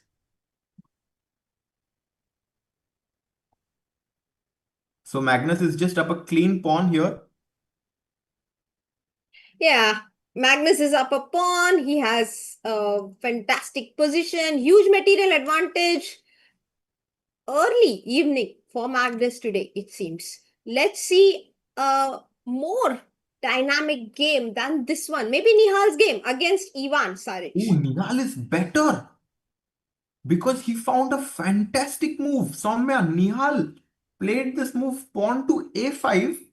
I think Ivan Saric underestimated this move because now if you take on a6 with the b pawn, Okay, so the last move played by Nihal is pawn to a5, pawn and moved from. a5, brilliant move. If you play ba6, I think there is some intermediate move. Maybe queen a4 is the point. And now the c2 knight is falling. And I think this is what Ivan Saric missed. He missed queen a4. And because of this, after a5, Nihal is suddenly much better. Right? Yes, you're right, Harshit. E5, you would be so tempted to go for en passant here, especially if you newly learned this rule. You want to play it in the first game possible, but then you miss a move like queen a4, and you most probably miss the knight on c2 after a few moves as well. So, a4, a5, a great move by Nihal. Right now, the threat is knight into a4, I suppose. So, maybe rook a1. Let's go back. But Nihal is a fantastic position here, Harshit, no doubt. Um, there are so many holes in White's position. I mean, even bishop c2, queen c2, knight b4 comes to mind. You want to go to d3 with your knight. Loving Nihal's play so far. Yeah, Nihal is going to, I mean, the way he's playing, he seems to be on track to win this game because White had to play this passive move rook to a1. And sorry, Sammy, I missed it. What was his last move? No, I was looking at rook to a1. I mean, Oh, okay, okay. I'm the one suggesting it to Okay, defend the pawn on a4. I'm okay. not sure if it will be played.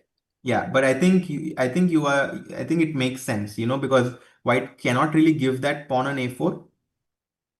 So rook a1 seems quite logical, and then black can actually consider long castle as well after rook a1 because now the pawns on a4 and b5 are completely blocked. Hmm.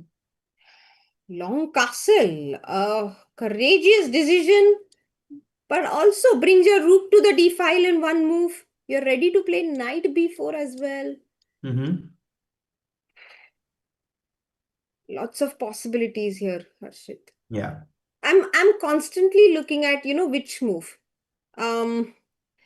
It looks a bit wrong to go for this, but I'm constantly looking at c5. My idea is that I want to go knight b4, and after Mm-hmm. takes, I take with the pawn. So that is not acceptable, right? You have to take en passant. Like, let's say I go bishops to c3. Okay, bishop c3 might be a huge blunder anyway. Bishop to b2 and knight b4. I think this is, oh, the computer doesn't like it, but I actually thought this is It's such a great. cool idea, though. Very cool idea, Soumya. Um, I guess bishop d4 might be a small problem because then the knight on b6 is under attack, and if you defend it, we lose the c4 pawn. But yeah, some very nice analysis here. Because if black maintains those pawns on b4 and c4 as you highlighted, I think black would have a massive edge. So He's thinking after this move a5. I think Ivan Saric is mainly just stunned that he missed this, because he needs to recover psychologically. And now the momentum has shifted. And we also need to factor this momentum into the picture because Ivan was doing really well. Suddenly he misses this move, and now Black is the one who's putting him under pressure. What about Harika? Yeah, Harika and against Param? yeah, and the chat is absolutely right. Harshit Sindarov has won the game, has been updated. 5 wins out of 6 rounds in the candidate. Incredible play by the Uzbeki player here. No way, Soumya. No way. What? How is it possible? Please tell me. 5.5 out of 6 कैसे कोई कर सकता है? I know, man. Like, there are these streaks that players go on. Fabi's 7 out of 7 in St. Louis in 2014. Guki's 8 out of 8 in the Olympiad in 2022. And ये तो लग रहा Sindarov है कैंडिडेट्स 5 खत्म हो गया अभी. out of 6. I wonder how his competitors are feeling about their own chances now because even they are there to win the tournament. But what to do if one guy seems to be winning every single round in the tournament? How is it possible? Yeah. I never thought that a candidates tournament could be a one-sided one, as only Iris calls it. She says, or he says, it's a one-sided candidate, and it's not such an inappropriate comment to make in this situation. But I never in my mind had imagined a candidates tournament, which is like such a tough tournament, to be one-sided. He is now +5. And even if he draws all of his games now, he is a huge favorite to win it.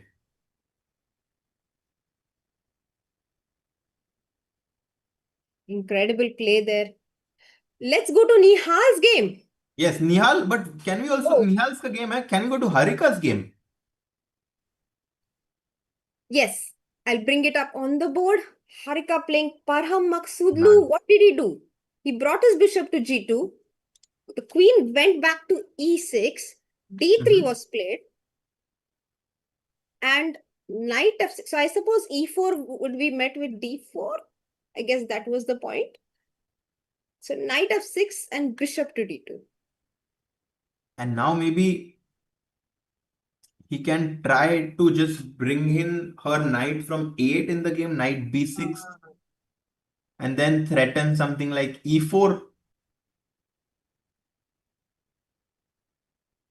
What white wants to do here is go to c3 or g3 with his knight, go to e2 with the queen, and And long castle. long castle, and finally breathe a sigh of relief because his pieces are so cramped up right now. The king does not feel good on e1. It cannot short castle anymore because the rook has moved already. Yeah, I think uh, knight b6 would be great.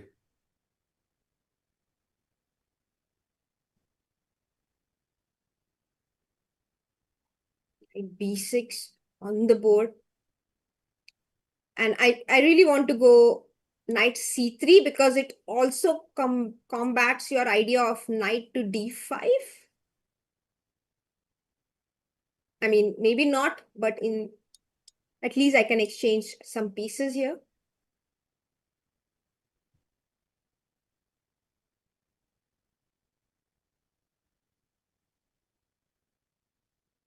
Knight c3. Can I go e4 or is it too much? Oh. E4. I thought the problem with E4 was D4. Otherwise, of course, I'm lost immediately. So I thought D4 was the only And way to now counter it. I might consider knight c4 to try and get e3. Oh, you don't want to take the bishop but to play E3. Yeah, Acha. to open up the position. If I play Queen E2, because I want to go Queen E2 after all. Mm-hmm. And I also prevent E3 because then I can take with the bishop. Mm-hmm. पर शायद ये बहुत खराब है लेकिन देखते हैं कितनी खराब है maybe knight to D2 and if you take with the knight I lose my d4 मार रहा D4 है. pawn और क्वीन से मारो तो C5 आ जाएगा क्या because the queen is pinned. This Yeah, could be an c5. issue. Or even e3, yeah? e3, because fe3, the c2 pawn is falling. Fe3, you know what is happening? Bishop Oh, c2, yes. no? Bishop C2. Oh my God, I complete. No, Bishop C2 does not work, Harshit. Knight e2 back, yeah. Yeah, yeah, yeah. Oh my God. It's so easy to miss backward moves by our knights, but sometimes they're enough to win the game. Yeah. So she needs to be slightly accurate even now. I mean, it's not like she's winning. She just has a decent, good position.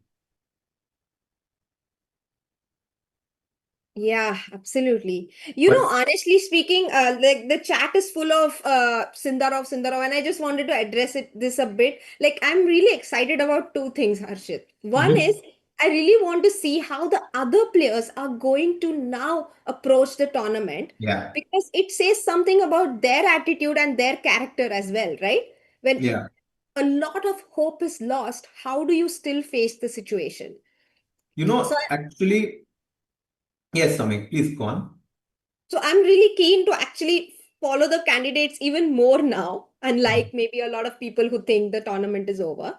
And Hmm. the second thing is, if Sindaro wins the tournament, imagine two 20-year-olds playing for the world championship. It will be the youngest world championship match ever. And how exciting is it going to be? Yeah. Wow. Oof. But Soumya, Fabi yesterday said that he was not really following. I mean, he said that he can't really control how Sendarov is doing. He can only control his results. But if Sendarov keeps on winning like this, at some point, Fabi has to change his playing style as well. Because he might have thought before the tournament that +3 is a good score. But now he might need to play for a win even with black pieces. Yeah, Because second, you finish third, it's all the same. You don't get to play against the world champion. And I think exactly. everyone will change their playing styles now. Wow. So, in fact, the tournament is going to become even more interesting now that Yes. Sundarov has shown us what he's capable of. And I think someone like Hikaru is even out of the race already. It's not even halfway point, but they're completely out of the race because Hikaru is -2 and Sindaru is +5. तो chance ही नहीं है कुछ जीतने का. Crazy. I'm really thrilled. I'm really thrilled about what's happening there. And over here, Bishop D2 was met with Knight D5 by Harika. She does Okay. not bring this knight, but chooses to go ahead with the one already developed. But that's still a very decent idea, I guess, right? Hmm. Because she is also somehow plays against knight c3, I guess. Exactly. It's against the Knight C3 idea because maybe she wants to go Knight Take an F4. e4. She wants to take an e4 maybe. Ah, क्या बात है. Yeah. And it also like the bishop on c3. I mean, we play d4 here, but the bishop. Yeah, I mean, I actually thought the bishop is doing a good job, but once we play d4, we are also not attacking g7 anymore. Yeah. So I think that's the idea. So Harika is doing well. By the way, Nihal's game may we have some crazy development. Oh man, क्या चल रहा है? And I Actually, think it's not a good development. you want to go back a few moves and see what happened? Yes, please, because I thought Nihal is doing so well here. I was expecting him to castle long here, but he instead goes for knight b4. He tries to force things. So castle long is suggested by Harshit, but knight b4 by Nihal. Acha, does he want to go for the idea I mentioned? No, maybe he wants to take with the bishop. Yeah, he Oh, wants and to. he went for the exchange on with bishop to b1. Yeah, and I think this was a mistake because now after queen b1 takes bishop b6, cb6, practically this position looks really good for white because white will win the c4 pawn somewhere. And then he has a 5 versus 3 advantage. This looks so good for white. This is what Harshit means. 5 versus 3 on the king side. And over here, even though you have an extra pawn on b7, it's of not much use because the a4 and b5 pawns block your Completely pawn. block it. Yeah. Bishop c4, even queen e4 is actually possible. So white has a choice whether to give a check or not, and that is why he's taking his time. Otherwise, bishop c4 would have been played immediately. Yeah. So here Nihal is in a decent position. I mean, I wouldn't say Nihal is better anymore. An un-Nihal decision, right? Nihal usually doesn't go for material. He likes to keep his pieces active. But Yeah, this he likes time to keep it under control. he goes for the exchange, but it doesn't work as well as he's thought it over. Maybe a lot more action will happen in this game later. Let's go to Magnus's game. Yeah, Magnus What's happening there? is just a pawn up, a clean pawn up, no compensation whatsoever. Rook f1 coming in next. Actually, sorry, he's no, yeah, he is a pawn up. Yeah, he's a pawn up. Rook f1 coming in next. And the h pawn at some point is going to promote down the board, completely winning for Magnus.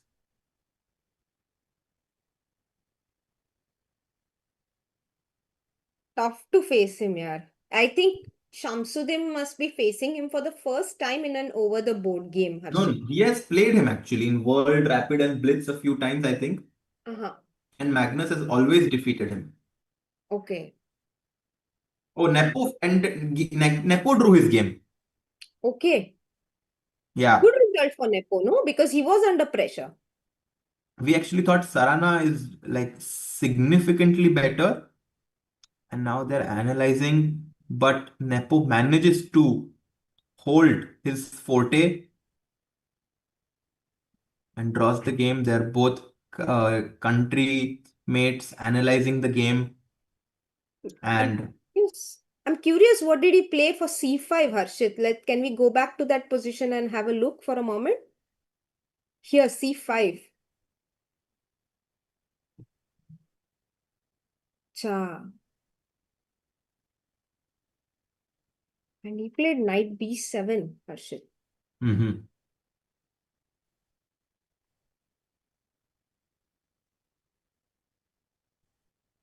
Bishop takes, queen takes, knight D6.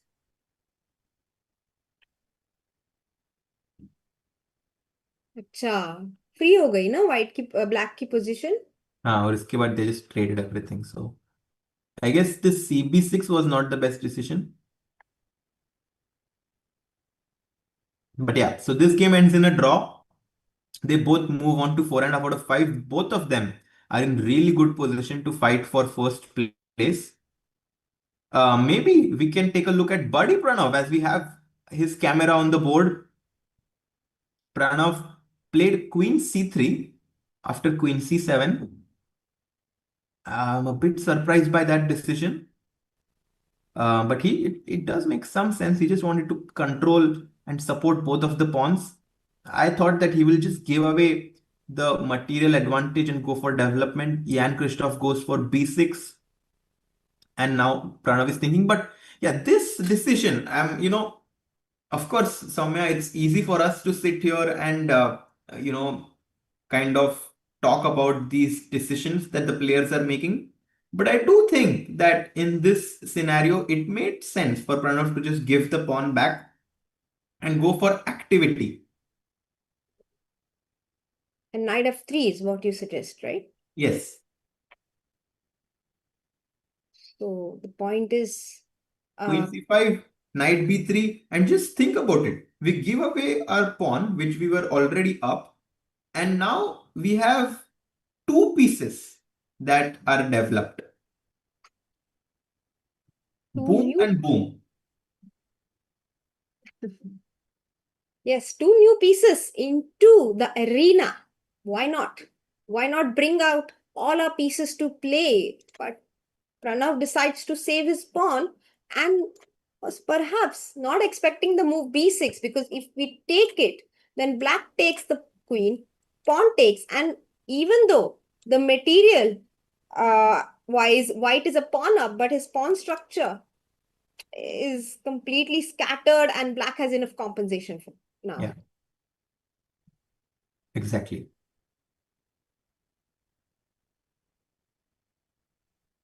By the way, I just want to ask us a very small tactic to the chat. Will you play b4 here? Why not save the pawn? Oh, that's a great question. Very nice question, Soumya. I'm just taking a look in the meanwhile to see if there is any other interesting games. And Vincent's game is actually super interesting. I think we would love to analyze this game. So after this, we will go to that board.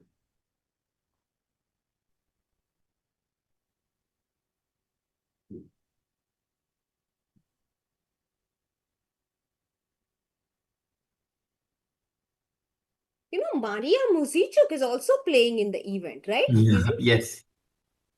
I wonder how she's doing, because she's a former world champion in women.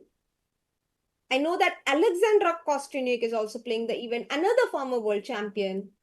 Let's see how the women players are doing. I'll have a quick look on the results. Live chat में क्या चल रहा है? Not many people active today. Guys, B4 को क्या होगा यहाँ पर?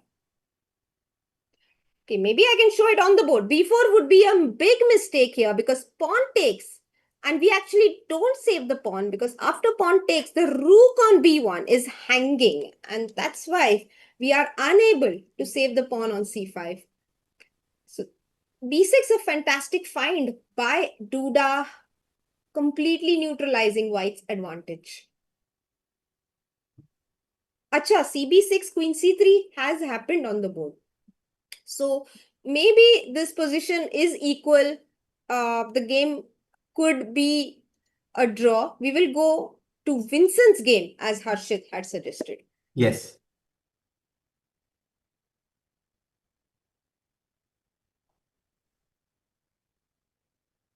क्या लग रहा है आपको, Harshit? What's happening here? On takes pawn has been the last move by black. I If just we feel like Soumya, हाँ. black के कुछ pieces develop ही नहीं हुए. Hmm. I feel that, the king being on e8, I feel like even if I don't know it, I don't feel okay, we cannot take with the bishop, of course, so we have to take back with the b pawn. क्योंकि f4 का knight under attack है. So we take back with the b pawn. And उसके बाद I feel कि I should just want to somehow go d4, exchange वगैरह, just forget about everything, just open up the position. Right? So if black plays like some, I don't know, like I don't even know what to suggest because queen h4 would be trap हो सकता है. Like Isn't if it? bishop e7, g3 is coming. I go. Yeah, exactly. So how to even develop? And if you play c4 here, instead, I think I will just take it. I mean, even if I take it, yeah, like bishop b1, queen b1, white has just an overwhelming position. But I guess after c4, we can simply move our knight away to d4. Oh my goodness. Take This on is f5. so bad for Yakuboev. Sindarov is winning and has won the game, but two Uzbeki players suffering in this round in the Freestyle Open so far. I wonder how Nadirbek Abdusattarov is doing. We'll go to that game in a few minutes. Yeah. मुझे यहाँ पर एक ही question था. We Okay. saw pawn takes and c4 here, but why not take the pawn on e5, Harshit? Knight e5, still d4. I don't think we are very afraid about losing our exchange. Bishop b1, d takes e5. Ay, ay, ay. And then bishop b5 check. Oopsie doopsie. Oh! Oh! Man, Soumya, can I show you a line? Yes, let's go. Which So can you one? go back bishop f5? And now white to play and win. Oof, it's so pretty.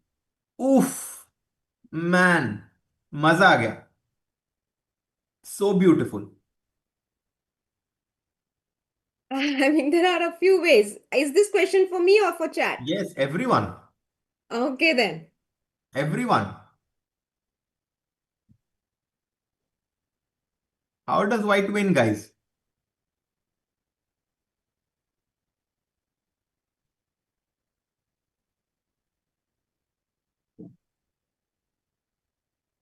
Do you see it, Soumya?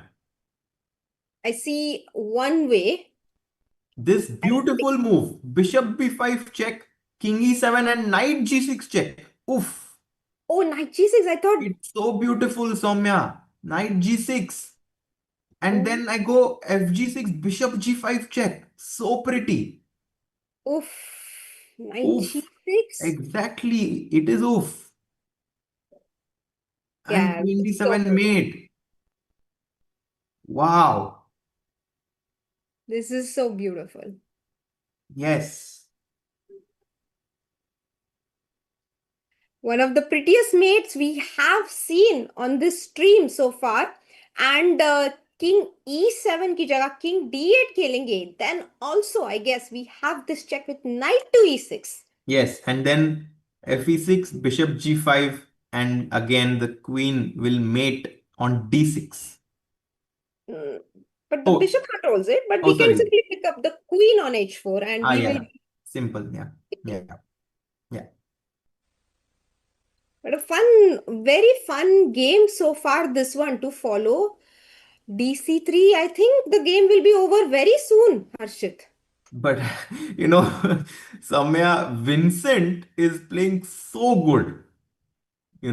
He is realizing the importance of development here. And you look at this. Yakubov has a bad position, but it feels like he's a smile on his face. कि यार मैंने क्या कर दिया है इस position में. Absolutely, Harshit. And maybe the best move is to rearrange your pieces and go back to d8 with your queen because you, after all, need to develop some pieces. And the only way to do that would be to go back with your queen first so that it does not get trapped on h4 and then play knight e7 and knight g6 and try to breathe a bit. Tanmay Kashyap GM says, "Hello, Harshit. Who do you think will win this tournament?" This tournament, I mean, I genuinely think that Vincent is going to be someone to stop here. And I mean, I think besides Magnus, I think Vincent is basic in for me a clear candidate to win this event. And I've already seen this. And we have seen him, show this exceptional level of chess before. And look at this. Magnus comes and looks at this position. And I think it won't take Magnus a long time to realize that Vincent is just completely winning.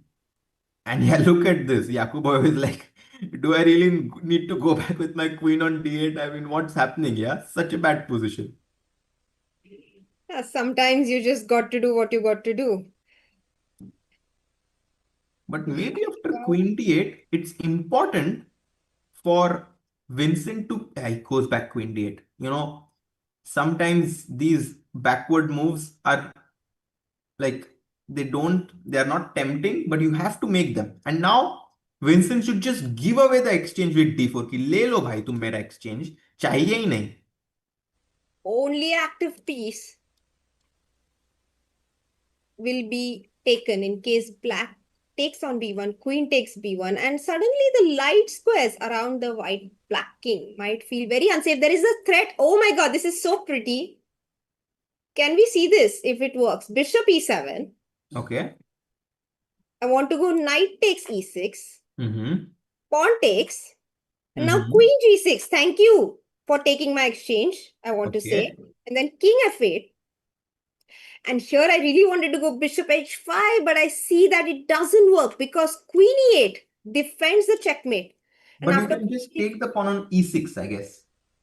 yeah, exactly. That works so well because bishop c4, queen f7 is also in the air. And we also have, how many pawns did we win for the rook? We have two pawns.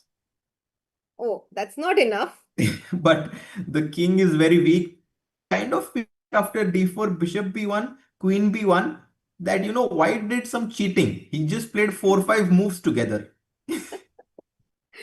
Yeah, I think this sacrifice on e6 with queen coming to g6 is a very strong idea here. Another strong idea here I see now is bishop to h5, threatening Hmm. knight e6. Yeah, And both these ideas seem to work really well for white. So d4, a fantastic suggestion by Harshit here.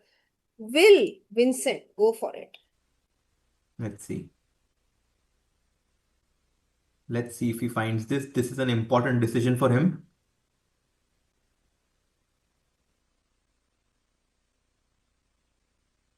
Muy importante for Vincent.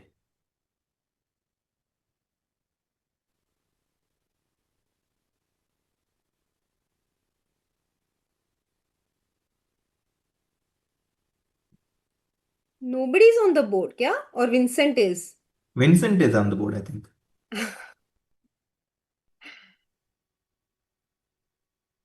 And wow, we have some crazy positions going on. Actually, Hans Niemann, if you go to his board, Soumya, he is someone who has won all of his games. Yeah, And against Chigaev, Hans, oh, by the way, did he make a move, Vincent? I think he made a move. So let's see. He goes rook to e1. Ah, Harshit, a very Vincent-like move. Solid, stable, developing, and waiting for his opponent to show him what he has in store. रुक even कितनी काम move है मुझे ये सब खेलना ही नहीं है I will just bring my pieces out what are you going to do yeah, rookie one. He's just asking Black how he's planning to develop his pieces. I personally still am a slightly bigger fan of the move d4, but I think White just has a very good position right now. so white is in control in this game. Let's go to Hans Niemann playing He's with the Look black at piece. Hans. Hans is actually up a piece. He's up a full piece.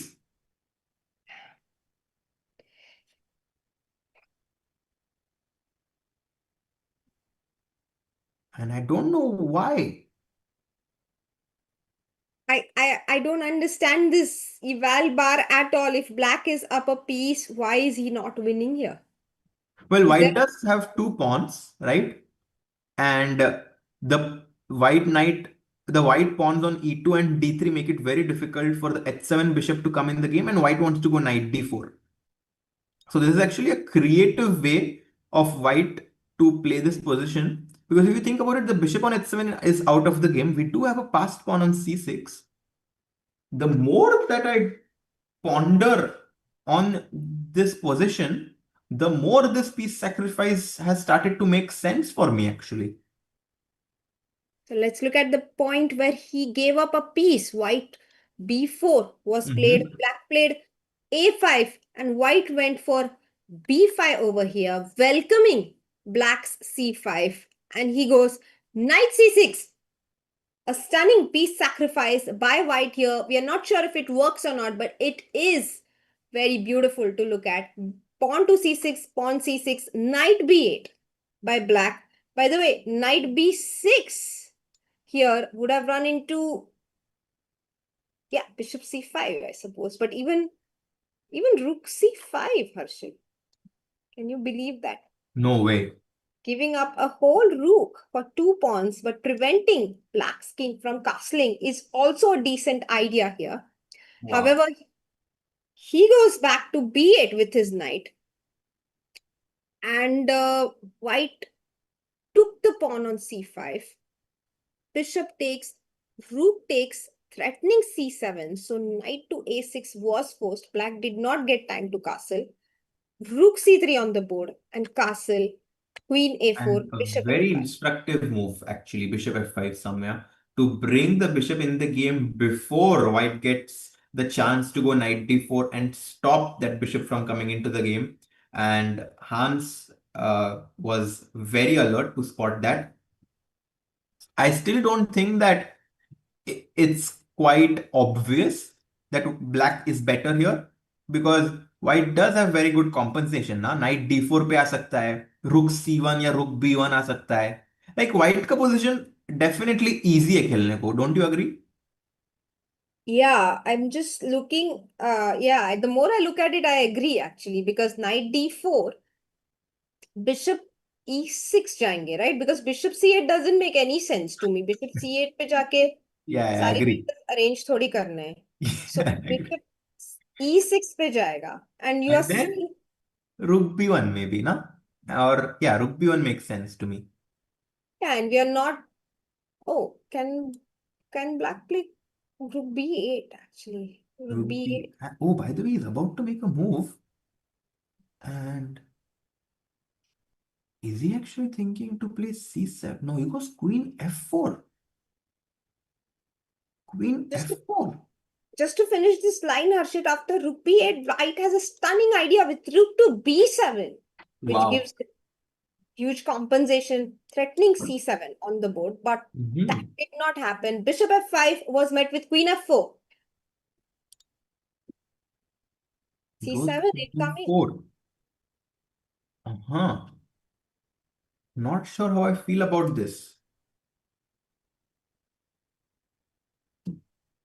Not sure about how I feel about the game itself, because a piece was sacrificed. It's not clear what White's compensation is. White does not have access to the eval bar like we do, so he does not know that he's only slightly worse in this position. Queen f4. And why is his opponent so surprised here? Because bishop e6 was a logical move, no? I guess knight d4 now. I personally like the queen on a4, and I kind of feel like queen bishop e6 was anyways a move that Hans wanted to play. So I don't like queen a4, queen f4 so much. I think it's wasting time. Hmm. White has to be faster here in case he wants to prove his compensation. You cannot give up material as well as momentum in a game. By the way, can we go to Magnus's game? Because Magnus had to make an only move, but he found it, of course. Queen f7, brilliancy. Because if you take the bishop on h6, there is queen f8 check. Hmm. You win the rook on h6. And if black takes the d4 pawn, I guess you have to take. नहीं तो 92 mate हो रहा है. You should take it. Like bishop g7 92 is a mate, yeah? Just so Let's that see. people know this pattern. The king has nowhere to go. So bishop d4 you have to take, and after takes, I guess you can drop back with your queen to f2. But then Huh? you lose the e5 pawn, no? And you Ah, lose no, the sorry, sorry. f6. Ah, my bad. So I guess you have to go rook f2. Yes. But how? And after queen d1, king h2, our pawn on h5 is guarded by the white queen. So the white queen does a fantastic job there. But Harshit's question is, what about queen e5, right? But I Yeah. think queen e5 runs into bishop f4. That's the point here. Attacking the Wow. knight on c7, and after queen e1 we have rook f1. The queen cannot defend the knight anymore, and it will be gg. Very nice. Very nice calculation by Magnus. And we do have Indian players, guys. We have Pranav V, who is playing on board 4 against Judah. And Pranav is pushing for a win in his game. We also have Nihal Sarin, who is doing well so far. He's playing against Ivan Saric. So we do have some players who are doing quite well. Let's see Pranav's game once Yes. again, because Okay.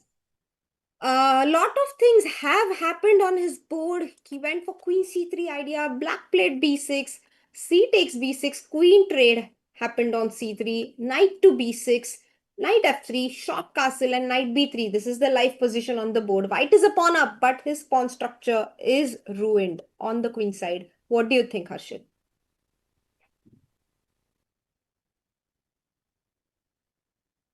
I mean, it's clear that white is playing for two results, right? Or at least that's what it seems like to me. Because his king will come to d2, and then white can also have. I mean, maybe it's not exactly two results because the Let's. pawns are doubled, and the Mm-hmm. d5 pawn can, in some moment, become a bit weak. So it's a complex position, but Pranav seems confident. Look at his posture, Soumya. I really like his posture. He is sitting with his hands folded.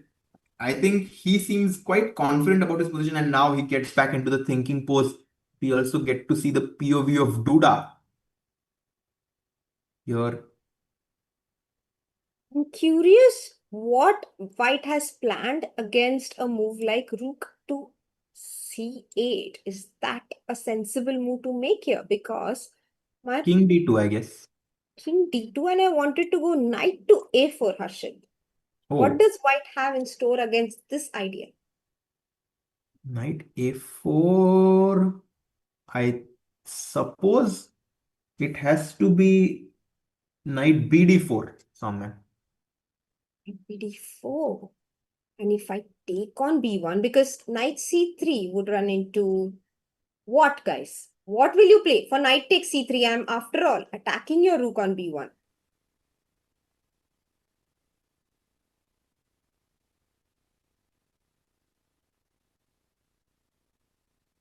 It is, let's see who can see it. Simple lost. A simple loss, star. What? Tell me, what is the simple Yes, loss? Anjali finds it. Yes, rook takes b8. Boom. And Mm. after rook takes, we just take the knight on c3. White is winning.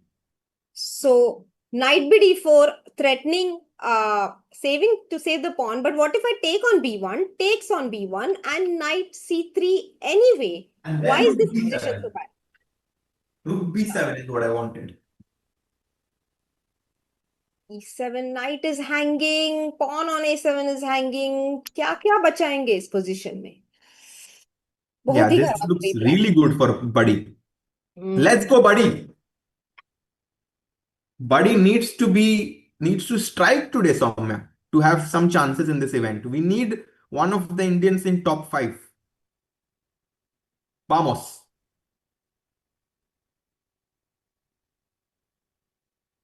Wow. So we also have Vaishali and Divya doing well in the candidates today. So it seems like a good day in the women's section for Indian fans. But here we need to focus in this event because Pranav is playing against Jan Christoph Duda and he's playing for a win here, guys. He's playing for a win. Harika is actually starting to get a little bit worse against Parham. If we go to that board, Harika is under pressure, and Parham is known for Oh, his trickiness. oh, And Parham managed to get everything that he wanted, Harshit. We were yeah, looking at these options for white and he managed to get them through. Knight d5 के बाद white played knight to g3, pawn c6, very slow perhaps for this particular position. And white played bishop e4, a good move, trading pieces as much as possible because white's position is cramped. He is lacking space. So trading pieces works in his favor here. Knight f6, queen f3, knight to e4, queen takes, queen d5, queen e2. Maybe Harika thought that she does not have an advantage. And that's why did not play as fast as she should have in this position. yeah. Harsh. I think she misplayed the position a little bit, and against someone like Parham, he is going to use this chance to put the pressure on Harika now because he has castled his king. His pieces are developed, and the thing about developmental advantage in chess is that it is a short-term advantage. If Hmm. you don't convert that short-term advantage into a different kind of an advantage, the position gets balanced. So you need Hmm. to convert that developmental advantage to either a structural advantage, to either a material gain advantage, to one of them in order to keep your advantage. And here I think Maksudlu has stabilized his position. Yeah, it's not too clear to me why black is slightly worse here though, as per the engine, because knight e6, we do come to d4 with our knight, and why Mhm. would white be worse here?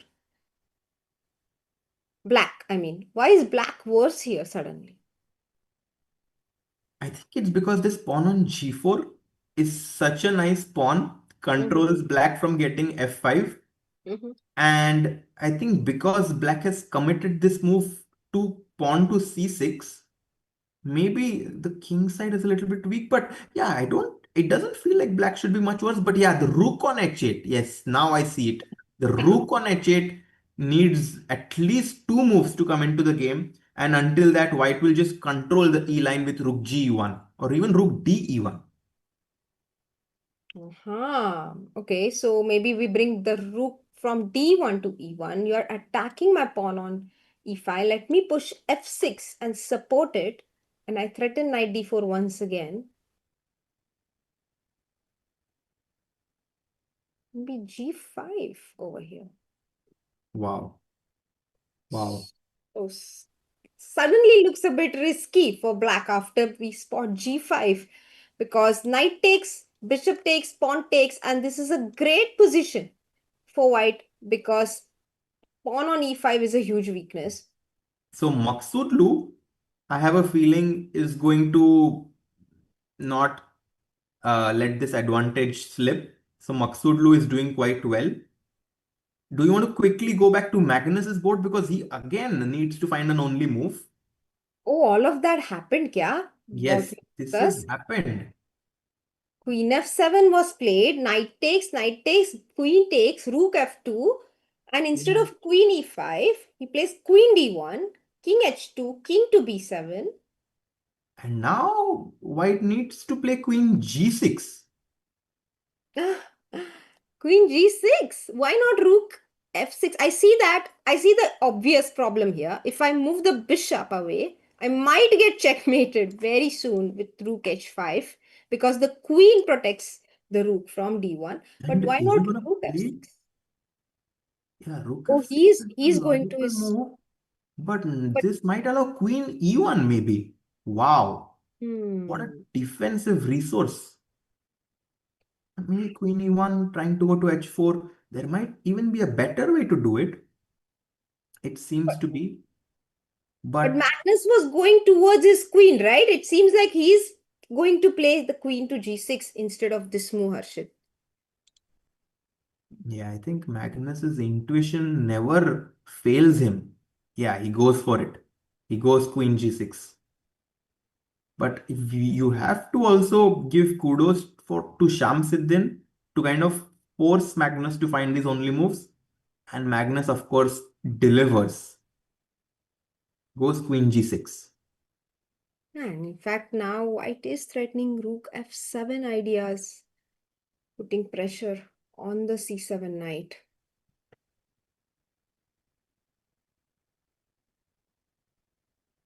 So Magnus is completely in control here. Let me just see if there is any way for black to pose more problems. And actually there is. What if Rook G8? Rook g8? What is Rook G8? What is rook g8? Oh, sir. Yeah, you just take. Yeah. No perpetual, right? No, I have a lot of pieces around my king. Even king Yeah. g3 might Yeah. work. True, true, true. So he goes, what does he do? He plays queen e1, a move I did consider, because if we move our rook to f7, Harshit, the problem is queen h4 and queen e1 back.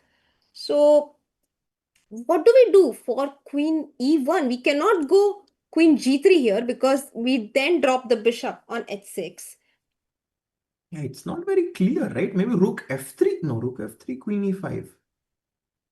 Um, Bishop f4 will run into queen h5 check. Oh, yeah, exactly. Suddenly black is winning the pawns. Man, Shamsiddin is making it difficult for Magnus. so let's But try to find the move here. but white is winning according to the engines. Um, I mean, it can be something just crazy like Rook F7, Queen E5, King H3 or something, but Rook That's f7, the problem is queen h4, Harshit, not queen e5. okay. Mm-hmm. And I will force you to go back with your rook and then maybe take on e5. So I'm not sure if this is the way. Maybe Mm-hmm. it is. What else? What else do we have? I'm struggling to come up with new ideas.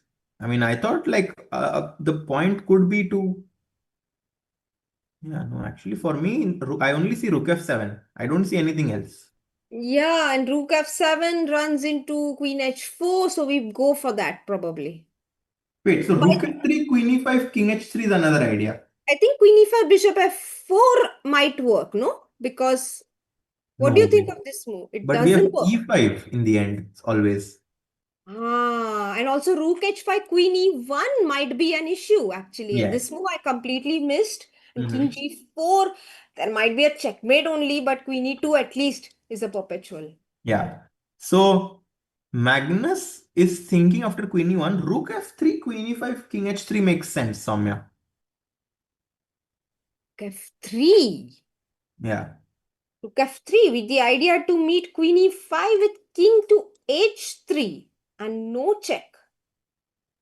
But queen e1 back, I mean, it's not so clear how white Yeah, is winning, no? it's impressive how Shamsuddin Wokidov has found these resources in a tough position. Yeah, Very impressive. very nice. And I just want to quickly show you, very quickly, and then we'll come back, Vincent's game.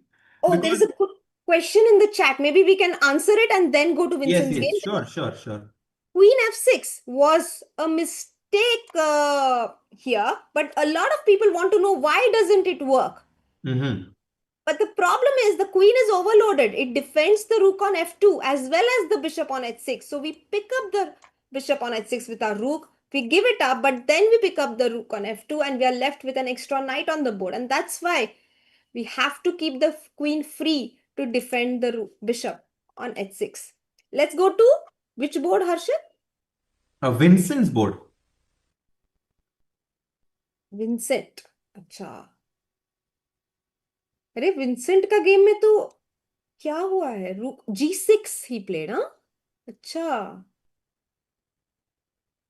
he managed to And survive this is why I was telling you that white just needs to push d4 immediately. यहाँ पर Strike when the iron is hot. hmm.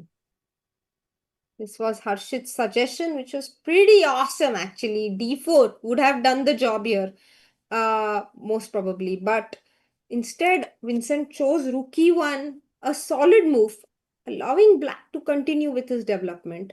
And now black after bishop g4, g6 is actually quite solid.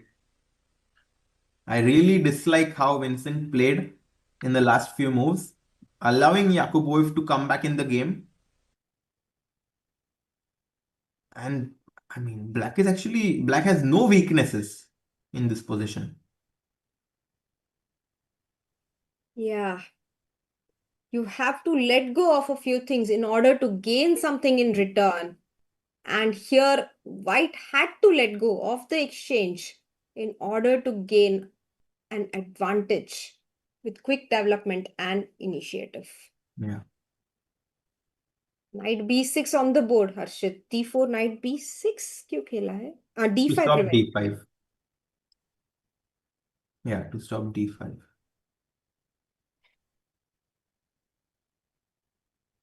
It's still a very complex game though. I mean, I can play knight a5 maybe.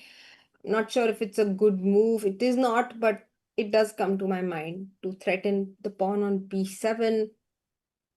White has its ideas here. Yeah. क्या कर सकते हैं यहाँ पे white की तरफ से? Maybe, yeah. I mean, but I'm yeah, maybe knight a5, but queen d7. I mean, what's the big deal? And queen f3, that was what I had planned. My computer hates it, but let's see why. d4. I'll just take the pawn. And you are ready to take DC as well. Yeah. So, After CD, you attack okay, he's now. about to play a move. He goes queen f3 immediately. Hmm. Keeping the pawn on d4 guarded and attacking the pawn on b7. Yeah. I Okay. like this move, queen Yeah, f3. I also like this move. He's posing direct problems. I like this. I like this. And now Yakubov also has only 16 minutes on his clock. So Vincent is at least putting pressure on the clock as well. And one idea we have with white here, Harshit, is that after queen d7, which is a very logical move to make, right? After queen f3, we can perhaps go g4. Not sure if the engine will like it, but I do because knight h4, queen g3, and the knight is not defended anymore. And for g5, we have knight h5. Yes. So this looks like a fabulous way to continue with our initiative in the position. Yeah, this is definitely something that both players will have to consider. I guess black is fine after bishop e7, but to the naked eye, this does look really promising Hmm. for white. So queen f3, Yakubov is thinking, do you want to quickly check on our Indian boards, see how Nihal is doing? Nihal, whom we saw allowed this exchange sacrifice, is actually struggling against Ivan Saric because Ivan just has such a good position. Like, Oh, have a super chat. Harshit, Win yes, 7884. Hello, Win. Says thoughts on Sindarov. My 2 cents. He just plays chess fearlessly. Others are perhaps slightly more tentative or safety first. Gookie Sindarov match. Harshit, why don't you take this while I take a small break and come back? yes, sure. Guys, I think Sindarov has actually, sometimes what happens is you are just in such a good mood, especially because of that first game.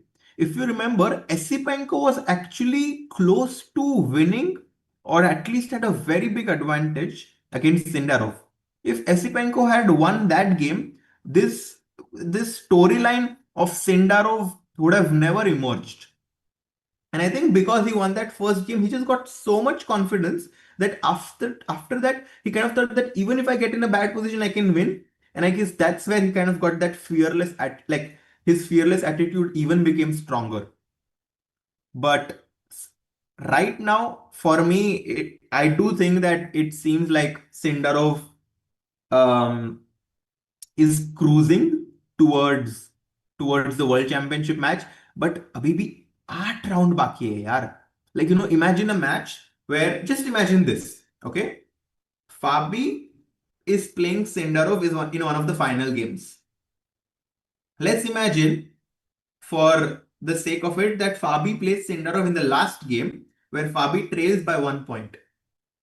All Fabi needs to do is defeat Sendarov, and then it's already an open battle. So that's why I wouldn't really say that the tournament is over yet. But yeah, Sendarov is for sure a very big favorite.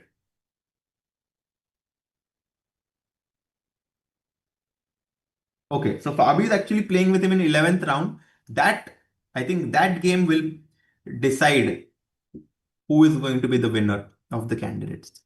11th round.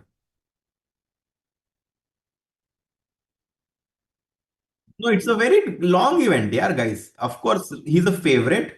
He's for sure a favorite, but he has 8 more rounds to go. Okay, let's come back to this event. Magnus has played Rook F7. We'll come back to that board as well. Right now, we have this board in front of us, and Nihal is playing with black. He's up on exchange, but guys, the problem is that white has these beautiful pawns on e3 and d3, which makes the king on e2 safe. And if white can exchange the queens with queen f5 check, I think white will have quite a big advantage.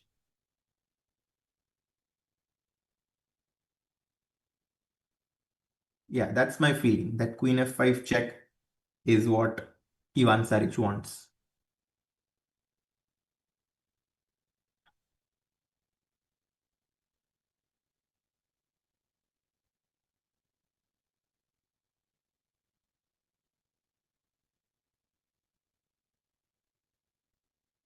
By the way, I'm taking a quick look at the other boards as well to see if we are going to get any upsets.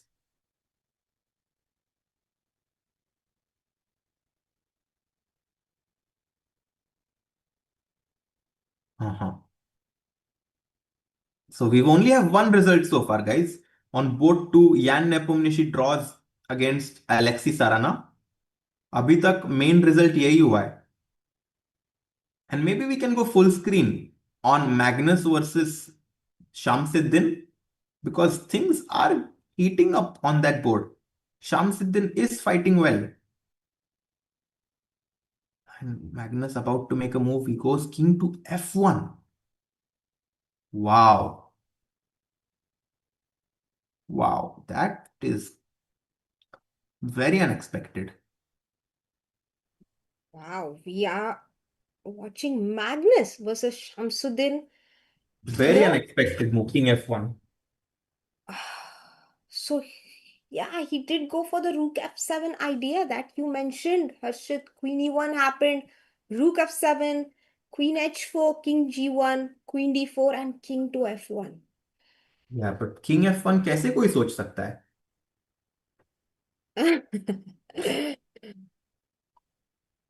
Can I get? I really want like one, you know, I want to watch a podcast of Magnus with a neuroscientist sometime in my life. Yeah. There's a wonderful podcast of Magnus on Norges Bank. I'm not sure if you've seen it, but it's one of the best podcasts I've ever watched, actually. Oh, really? Magnus is so honest, and the questions asked were also fantastic. So you really get an insight into his thoughts. Yeah, I really recommend it to everyone. King f1 on the board, queen c4. Check. Mm-hmm. So he wants to go to f2. I guess. यहाँ पे queen king e1 I think doesn't work out very well, even though it is possible. But I thought What? the problem is queen e4 actually. Ah, queen e4 runs into queen takes, pawn takes, and guess what is the move, chat? Actually, many moves win, but bishop f8 might be the most convincing one with the move threat play h6 and bishop d6. So yeah, maybe You know even. what, Soumya? Uh, After that variation, can you go to that queen e4, d4? mhm. Can I go rook f6? Rook f6. Yes, you can go rook f6 actually. Knight d5 or something, and I'll just push g4. Take my rook. Acha, you don't even want to take on e6. Take it. Knight takes. This is a fun line. Let's see this. ef6 Very similar to Hans Niemann's game yesterday against Leon. and now g5 after rook h6 and Not g6. f7 because we blunder it with rook Yeah. f6. But g5, what a fabulous idea there, Harshit. Rook h5. And which pawn will you advance, guys? The g6 pawn or the f7 pawn? Actually, दोनों ही शायद चलेंगे. Yeah, I guess both of them win. Rook f7, rook h8 and g6. We are ready to push. Oh, that was fantastic. बचा सकते हैं रुक पर क्यों क्यों बचाएगा कोई रुक वुक को हम तो क्वीन बनाएंगे so queen c4 let's see what Magnus will do here he could go king e1 maybe that's his idea and after queen b4 even king to d1 is he I mean, running it Magnus is winning according to the engines and according to Magnus, but for a normal human, this seems complex. Like, I wouldn't go into this position clearly knowing that I'm winning. mm-hmm. Yeah, I would be shaking definitely in my chair if I were white here because I would not be confident and I would be a bit nervous about my position. Uh, maybe I messed up something. Maybe I didn't. I wouldn't be sure either. Magic Legend asks Soumya, do you watch F1? Never. I used to watch it, I don't think आज के generation को players पता भी हो गया. I used to watch it when Michael Schumacher used to Yeah. crush everyone on the circuit. I was a kid back then, so obviously most of you were not born yet. But he was such a big legend and inspiration for me. But I've never watched it after he retired. Yeah, and then Senna was also considered to be one of the legends of F1 racing. Michael Schumacher, who used to drive for Ferrari, if I'm not mistaken. Mm-hmm. Queen c4 on the board. Ah, maybe king f2. But king f2, same problem, no? Queen h4 or queen. Or Let's Queen let's try P4. to find one winning line, Harshit. Okay. So let's say king e1. ठीक है? Queen H4. He goes King F2, Soumya. अच्छा, king f2. And what's the point if Queen D4? Bishop e3, sorry. Bishop e3, queen h4. That's the problem, is it? Bishop Yeah. e3, queen h4, and we Yeah, and lose. then you lose the pawn. So I cannot move my bishop back. King G3, kya? King King g, G3. Oh man, King G3 is just winning now, no? king. Did Shamsi didn't make a blunder because Queen E5, Bishop F4? Soumya, this is the difference. Queen H5 is not a check anymore. When the king was on h2, we could take rook h5 or queen h5 with a check, but it's on g3 now. Yes. The queen e1, we simply go to h3 maybe. After queen h1, there's bishop h2 blocking the check and threatening rook c7. Oof. But was there a better move for king f2? Maybe. Yeah, it was very tough. Like, no. I think queen h4 maybe, no? What Yeah, else? Queen H4 was slightly better, or yeah, I don't know actually. Maybe King F2, King G3, this idea of Magnus of going King F1 and then King F2, I think that was the key. By the way, he goes Queen H4, not Queen D4. Oh, he does go queen h4. So I thought he went queen d4, but he didn't. He does go queen h1, and I'm wondering if I can go king f3 now. There is no check in sight after king f3. I mean, there is Queen E4 check. Oh, and the same problem. Oh my God. Did I blunder a piece or I blundered a piece, right? Takes. Rook h6 and g4. Maybe this is still winning, Oh Harshit. my God. Yeah, it's winning. But you don't want to go into this one, right? Maybe queen h4. Can I find a better move? Magnus will go for this. He goes King F3. He goes for it. He's going to sacrifice a piece. Wowza.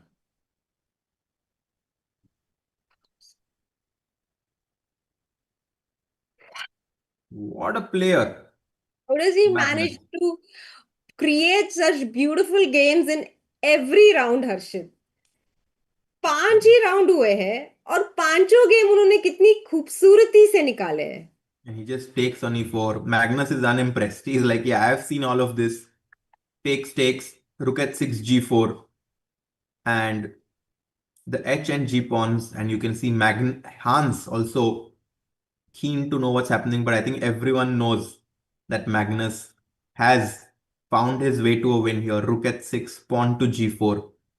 And those two passed pawns are going to be enough. You probably can even sacrifice your rook on C7 and then go King F4, King G5. Even that should be completely winning. What? Yes.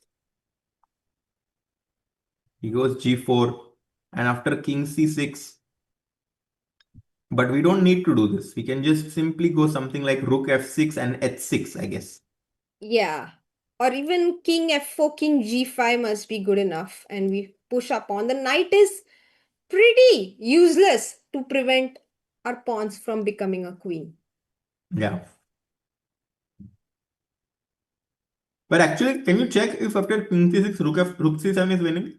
Oh, actually, ठीक है. I want to check one more line. King c6, rook c7 you want to play, huh? Yeah. No, no, no. It's too much. Yeah. King f4, but it's too much. I No think rook need to do h8. this. I Yeah, think rook rook h8, rook h8 is the g8. Very move. nice. Yeah. Yeah, this might not. No, actually, if I make king move, h6, no? So maybe I have to go. But rook Guys, h8 will play. Actually, it's not easy at all. It yeah, is but no winning. need to do this, I think, with white.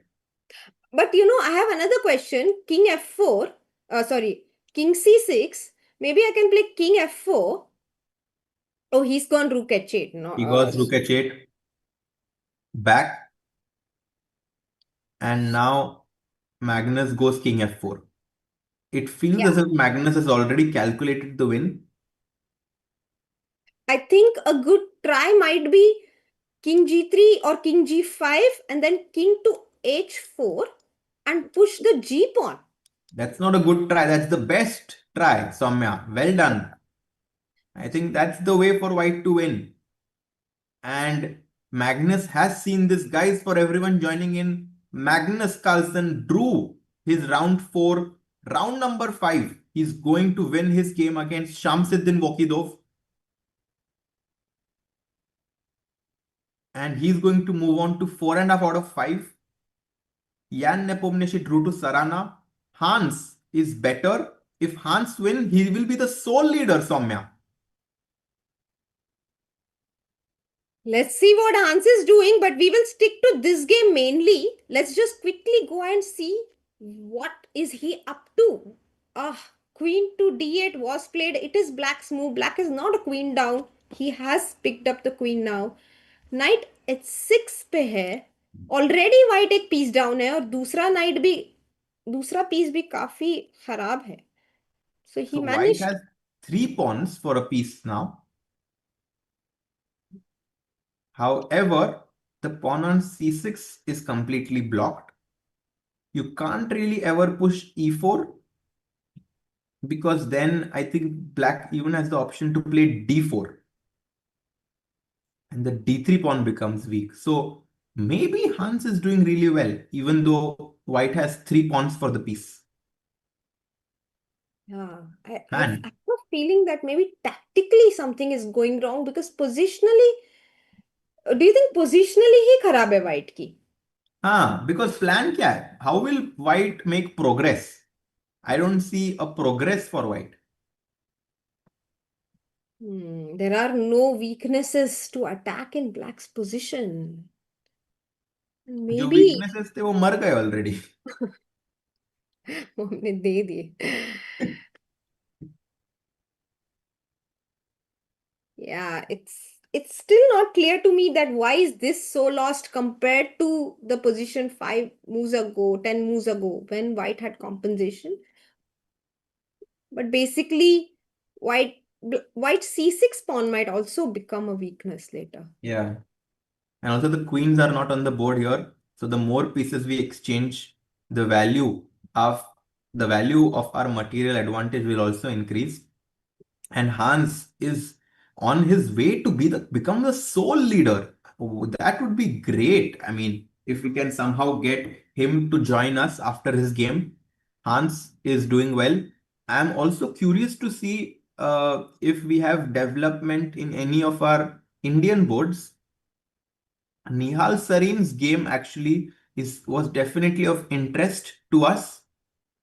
Weren't And we doing Harika and Parham, Harshit? yeah, that game actually, yes, this game is super interesting, but somehow I feel that Parham is going to win.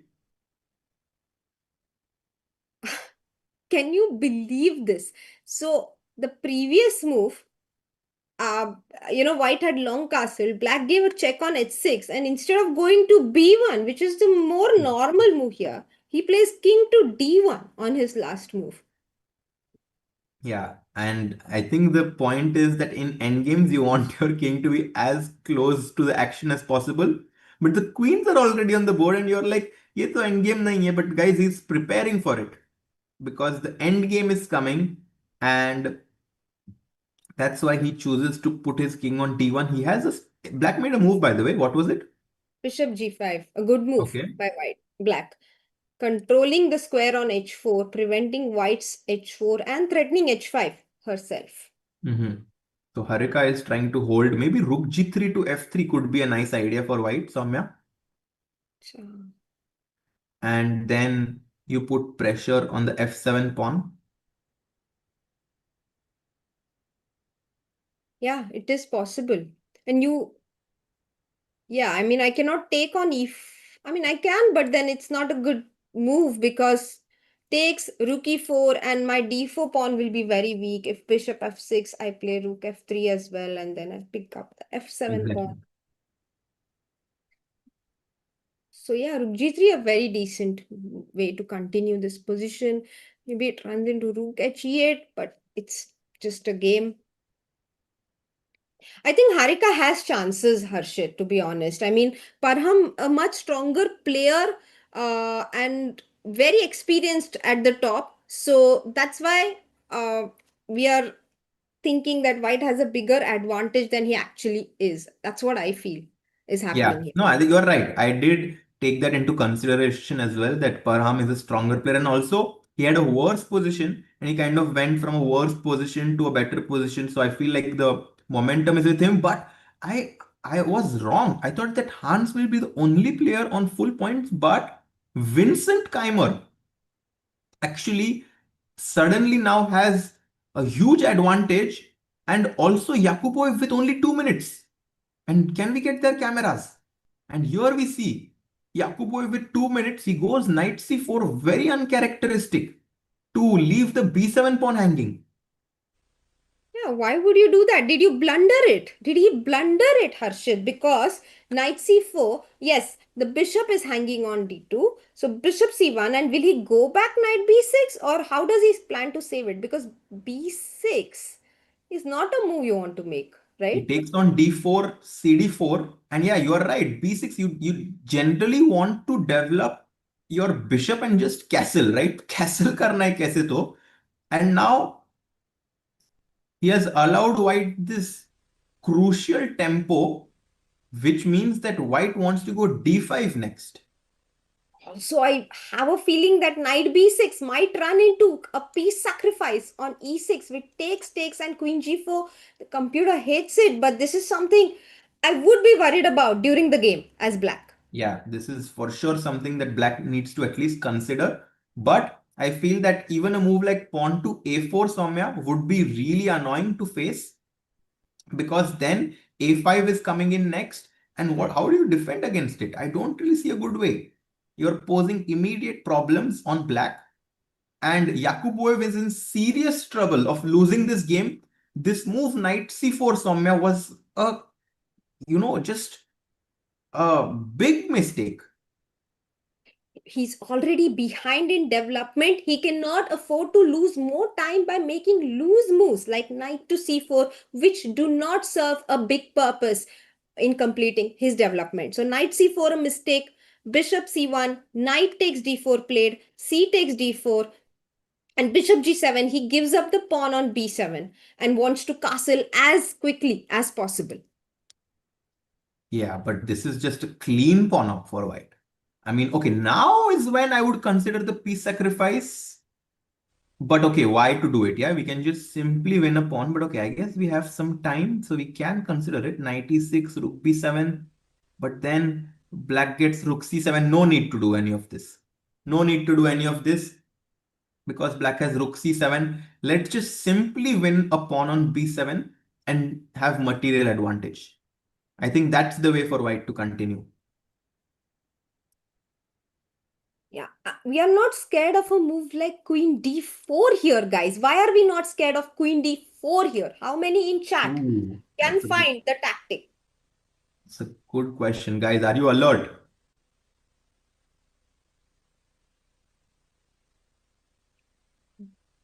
Proficiency. Yes. Release the files, I guess, in relation to the candidates. Yeah. A lot of people have found the move, Harshit. Anjali finds it.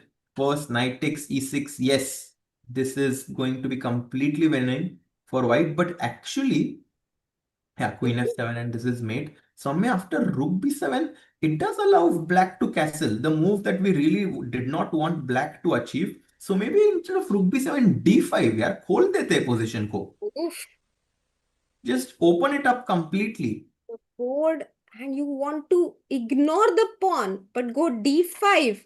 You are giving up the e5 pawn as well. I am giving it up because knight e5. I guess queen. No, what? 1 second. I wanted to be aggressive here. Queen g3. No, queen b3. Queen g3 makes sense. Yes, queen g3, Soumya. And now, after castles, I just play d takes e6. Mhm. And I want bishop b2 next.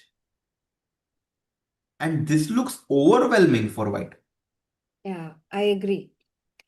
There's a lot of threats in the air. If I move my knight, my g6 pawn becomes soft after white captures on f7. If I don't move it, then it will anyway come under attack after bishop coming to b2 and controlling this long diagonal. Yeah, d5, a fantastic suggestion by Harshit here. Vincent has 20 minutes to find it. Yeah. Will he He go for need it? he should find d5 to have a clean win here. And he goes bishop a3, which the Indians are a big fan of apparently. Oh, he's preventing castle, Harshit. And after knight takes, queen takes, you still can't castle. You still can't castle because the queen controls this diagonal. And queen e7 probably just runs into a simple queen trade. And rook takes b7. Rook picks up the a7 pawn as well. And white will be winning in this endgame. Yes, absolutely. So bishop a3 के बाद Yakubov goes b6. And now it must be time for d5, no?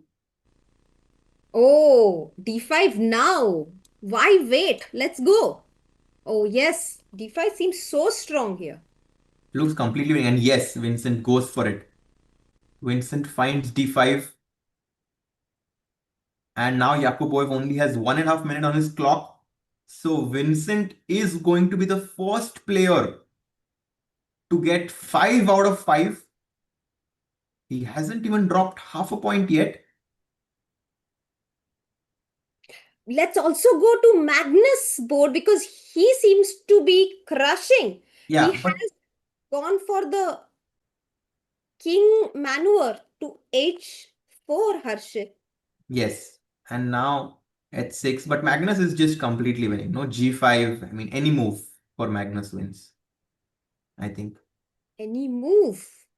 h7, rook g5, rook g7 wins. g5, rook g, Um, rook, rook f. Even that is winning. king h6 maybe. Yeah. Rook g7 is there. g5 is also there. He has a variety of moves to choose from. Rook f4 is also winning. I have a question here. Very Oh, simple one. Rook g4, king h5, rook g1. but it's white to play. Ah, okay. Oh yeah, my question was h7, rook Okay. g4, king Okay. h5, rook Okay. g1. Okay. Threatening h8 will be met with rook h1 check and picking up the queen. So Mhm. rook f4 you want to But go? then knight f5. You have to be Ah, careful. exactly. I'm wondering how is white winning this? No, this no, but why don't we just protect the pawn on g4? Oh, so h7 is a mistake, right? Like any move doesn't win. I So that's mean, what I wanted to know. I guess rook g7 also wins. I mean, my point is rook g7 wins, h7 wins. Oh, he goes Um, h7, yeah? He went for h7, Harshit. yeah, so h7 must rook g4 just king h3 back. King h3. That's Yeah. a great find because rook g1 runs into king h2 even. And king h1. Oh, this is very beautiful. And now. You cannot control the pawn anymore on the h file. So h7 was met with rook h8, and maybe g5 would be Yeah, some. g5, knight f5, check, king g4. Just we should not blunder g5, knight f5, rook f5 because there's rook h7 intermezzo. Ah, up the rook, but king g4 or king h5 would do the job well. And we push Yeah, the. So I think maybe we can stick to this game for a couple of seconds because maybe resignation incoming, Harshit. yeah, I think this game should finish soon.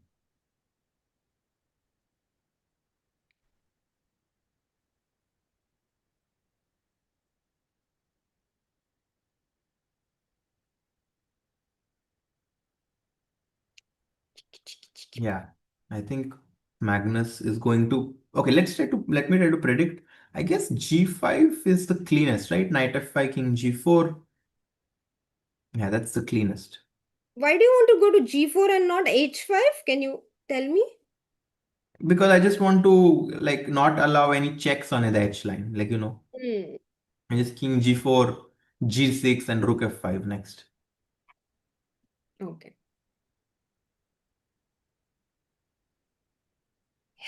Let's see. Let's see what he's going to do. Yeah, he has the luxury of choosing between a few winning options. By the way, Vincent is also completely winning, as we saw. Actually, yeah, I don't know which board to stay in because both the games are going to finish. Maybe Magnus, this Yeah. game makes sense, but also Vincent might be the leader. So, Okay, we can switch. Let's go to let's keep Magnus's cam while I have a look at okay, he's what's about to happening. play. Actually, he's about to play. He goes g5. Magnus. So we'll keep that camera and until Shamsuddin resigns. And here, Oh, sorry. You want to um, go to Vincent's game, right? this is fine. This is fine. Let's stay here. So g5 played, and now Magnus wants to go g6. So Shamsuddin might just resign here. Yeah. Knight f5, king g4, king h5, both the moves work. Nothing is a blunder anymore. We Yeah. will g6, And he g7. resigns. There it is, handshake, and Magnus Carlsen wins the fifth game in a very clinical fashion because it felt as if it wasn't so easy to calculate uh, this idea with King F1, King F2, but Magnus does it. And Shamsuddin is probably wondering where did I go wrong? Actually, Shamsuddin put up a huge fight because he had a incredibly tough position in the opening itself, and I was predicting the game to get over in less than 20 moves in Magnus's favor, but he has fought on like a warrior. He posed Magnus enough problems to force him to think and find a few difficult variations. So he must be feeling better about himself for sure. Yeah, I think Shamsuddin gave up good resistance, but Magnus was just on his A game today. And when Magnus on his A game, you can't really do much. Let's go back to Vincent's game. Soumya, very quickly, you can see Abhyudaya there, not missing any moment. It's me, Abhyudaya, and Prajwal who are here, who are present in Grenke, and then Soumya. It's great to also, for you because I know it gets late, but it's so nice to have you here in the stream. It gives me a lot of energy and joy. So let's come to this game. So g3 on the board, Harshit, e takes d5 is has been played, and maybe white can simply ignore it and play e6. Yeah, And he goes for it. अभी तो खेलना पड़ेगा E6, खोल दो position को and खत्म ना अभी. Yes, I think it's time for handshake. Let's see what happens. f5 will be met with knight to g6. King cannot castle because the queen controls f8. Yeah, this is just he plays it with 1 second. I don't know what move he makes, but he makes it with Bishop 1 second. c3. Bishop Bishop c3 C. on the board. Okay. And I guess you have so many options. So you need to choose one. Queen a7 is there. E7 is there. EF7 is there. You know, sometimes when you have these many options, it can get a little overwhelming to choose one. So which move will you go for, Harshit? Bishop c3, and what will you play as white here? I think I will just play queen takes a7 somewhere. The best move in the position. Queen Yeah. a7. Threatening mate in one is always a good idea, guys. Why not? And do it while you pick up material. Rook c7 will be met with a lot of options, like queen b6 is good enough, for Yeah. example. Or queen a4 check also. Yeah, so many options for white. Guys, white is completely winning here. And his opponent also has no time on the board. Black's king is stuck in the center. It will be checkmated very soon. Great game by Vincent. After Nodirbek went wrong with this move, knight to c4, he did not have any chance of coming back in the And game. knight c4 was a very difficult move actually. And after that, there was no way back after that, I think. So Vincent is going to move on to full points. Oh yes, Naveen Kedilia asks, does this tournament have any significance for the freestyle tour? There is no freestyle tour anymore, I suppose, but there is the freestyle world championship that takes place next year, and the winner of this tournament will qualify for that one, and the top three in women will qualify for the women's freestyle world championship. So yes, it is important in terms of the freestyle cycle. It is extremely important. It's like the candidates, Soumya. You want to get the first place in order to qualify for the World Championship. Just like candidates in this tournament, guys, the winner qualifies for the Freestyle World Championship. A lot is at stake here. Vincent is winning. By the way, to quickly show Nihal's game, Nihal is struggling, Soumya. He's really struggling against Ivan Saric. Even though the engine says that it's around balanced, I feel that White's advantage is quite significant. Yeah, black is an exchange up, but the pawns are all not moving forward. White's pieces completely dominating black's rooks here. Actually, white's two minor pieces are really heavy on black's two rooks. There are no targets in white's position. Yeah. And I think it will be. Hi. Hi. We don't know what happened in your game actually. So we have our guest, Soumya. Oh, hi. Hi, Hello, Hans. How are you doing? doing well, thank you. So Hans, actually, we were looking at your game, and Soumya, if you can bring his point where we thought that you have a good position, but we were not sure what's happening. Yeah, I mean, I really had to show my maneuvering skills in this game. And I guess you won, right? Yeah, I won. So congratulations, Thanks. you are now on 5 out of 5. Is anyone else leading or? So Vincent is going to most likely win his game. And Yeah. this means that you will be in joint lead with him because he's completely Yeah. winning. And you will play him. By the way, you won. Cinder also won again.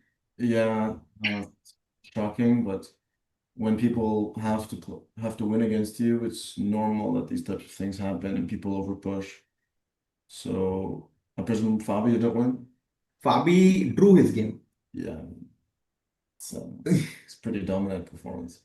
And Hans, actually, if we can check your game, if you can Sure. show us like some important moments So from let's that. go to the game. I'll bring it up. Yeah, Mhm. this one. Look on so I can see this. Yeah. So Uh, so maybe from Yeah, the the top. opening wasn't great. I mean, you can just, I'll tell you when to stop. so you can You can keep going. I'll say when to stop. uh-huh. So D3 here.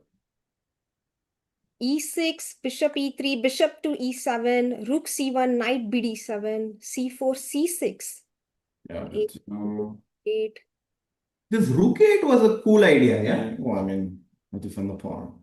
Because you don't want to play A6, I guess. Yeah.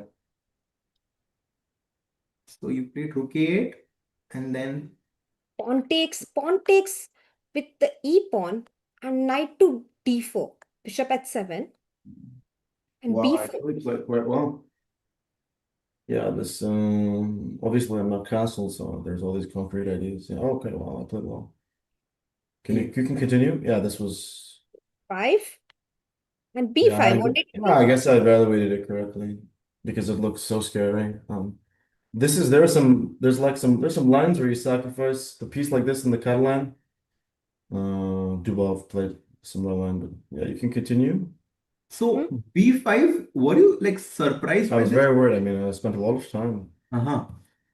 It's not easy to evaluate. Like I have to, if you continue going, like the critical moment was, Knight to C6, a piece oh sacrificed my by God, your Knight of Fate. I'm such an idiot. Wow, knight yeah. 8 over here. But your Yeah, move, I mean, it was funny. It was just, I just didn't even consider it. Wow. I guess just a blind spot, but anyways, I still thought, okay, you can continue. so knight of 8, the idea is, can you explain the idea to Well, the us? knight comes to e6. I mean, it's a great square. Mm-hmm. Wow. Yeah, a bit stupid, But actually, after knight B8, we really liked your maneuver with knight A6, knight C7. yeah, and then you can continue. There was a critical moment, like bishop f5, Yeah, because this was I understood. Here's the point. The point is if he plays knight d4 instead of queen a4, then I thought queen b6. Yeah. Ah, and if E3 Queen a4, no, e3, then the d3 solve. is Here, yeah, rook ready. fb8, and then knight c7, and I can sort of blockade on the. He doesn't get the b file. Wow. And then now I just saw 98, 96, and slowly but surely. Because his bishop on g2 is not great. So actually, initially it felt like white has a very good compensation. Yeah. But the more we thought about it, we realized that how does white continue? Yeah, no, I understood from afar that with this blockade, it'd be very hard to be worse. He would have to have something very concrete. For example, yeah, okay, you can go back to the game. queen a4, bishop f5 was played. Yeah. And Queen what did you f4. think of queen f4 here? We were Yeah, looking that's. at knight d4, to be honest. Well, I mean, 94, bishop c8. I mean, once my bishop is developed, his bishop on g2, and I kind of just slowly improve. But you can continue to the game.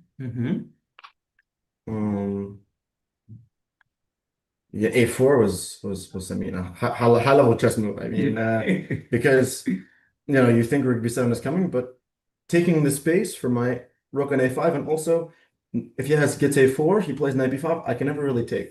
So a4. I mean, you can even see this as some high level. I don't want to be a bit arrogant, but this is really some high level chess understanding.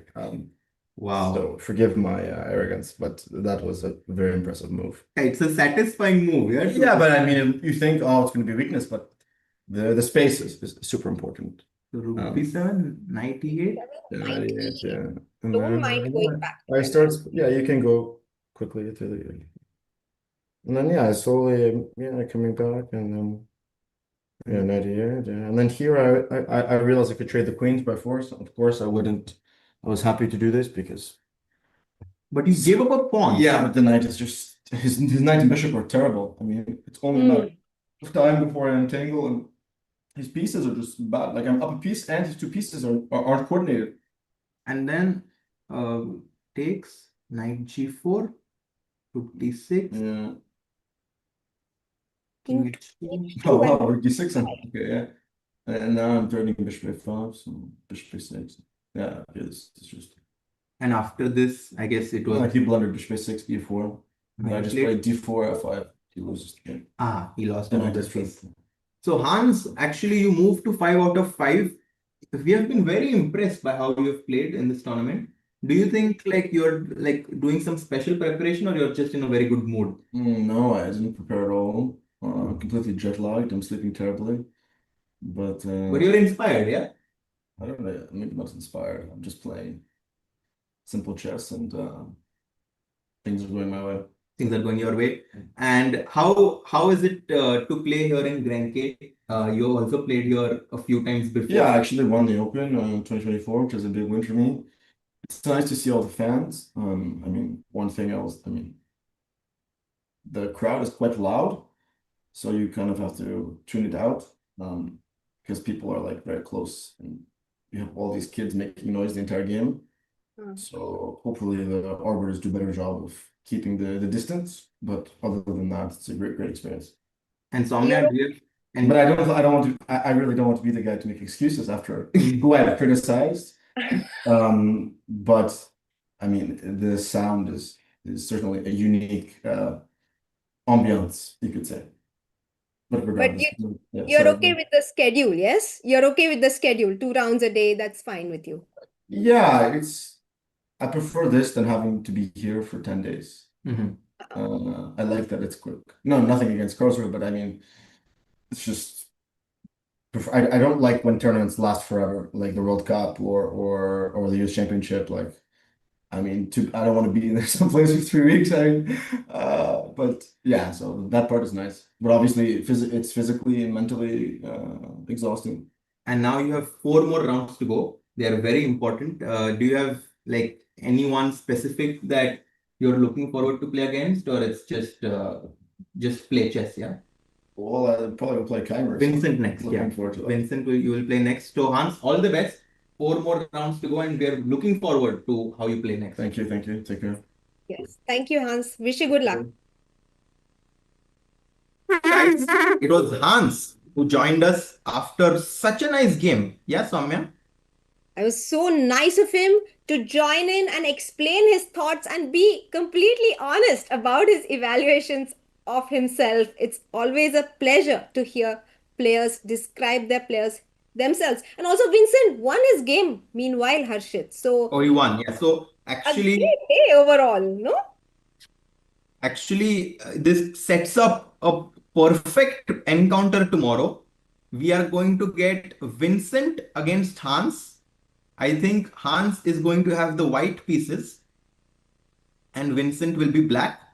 And this is very exciting. Yeah, I mean, both of the players have played in the freestyle Grand Slam tour, so they have a lot of experience. Very nice.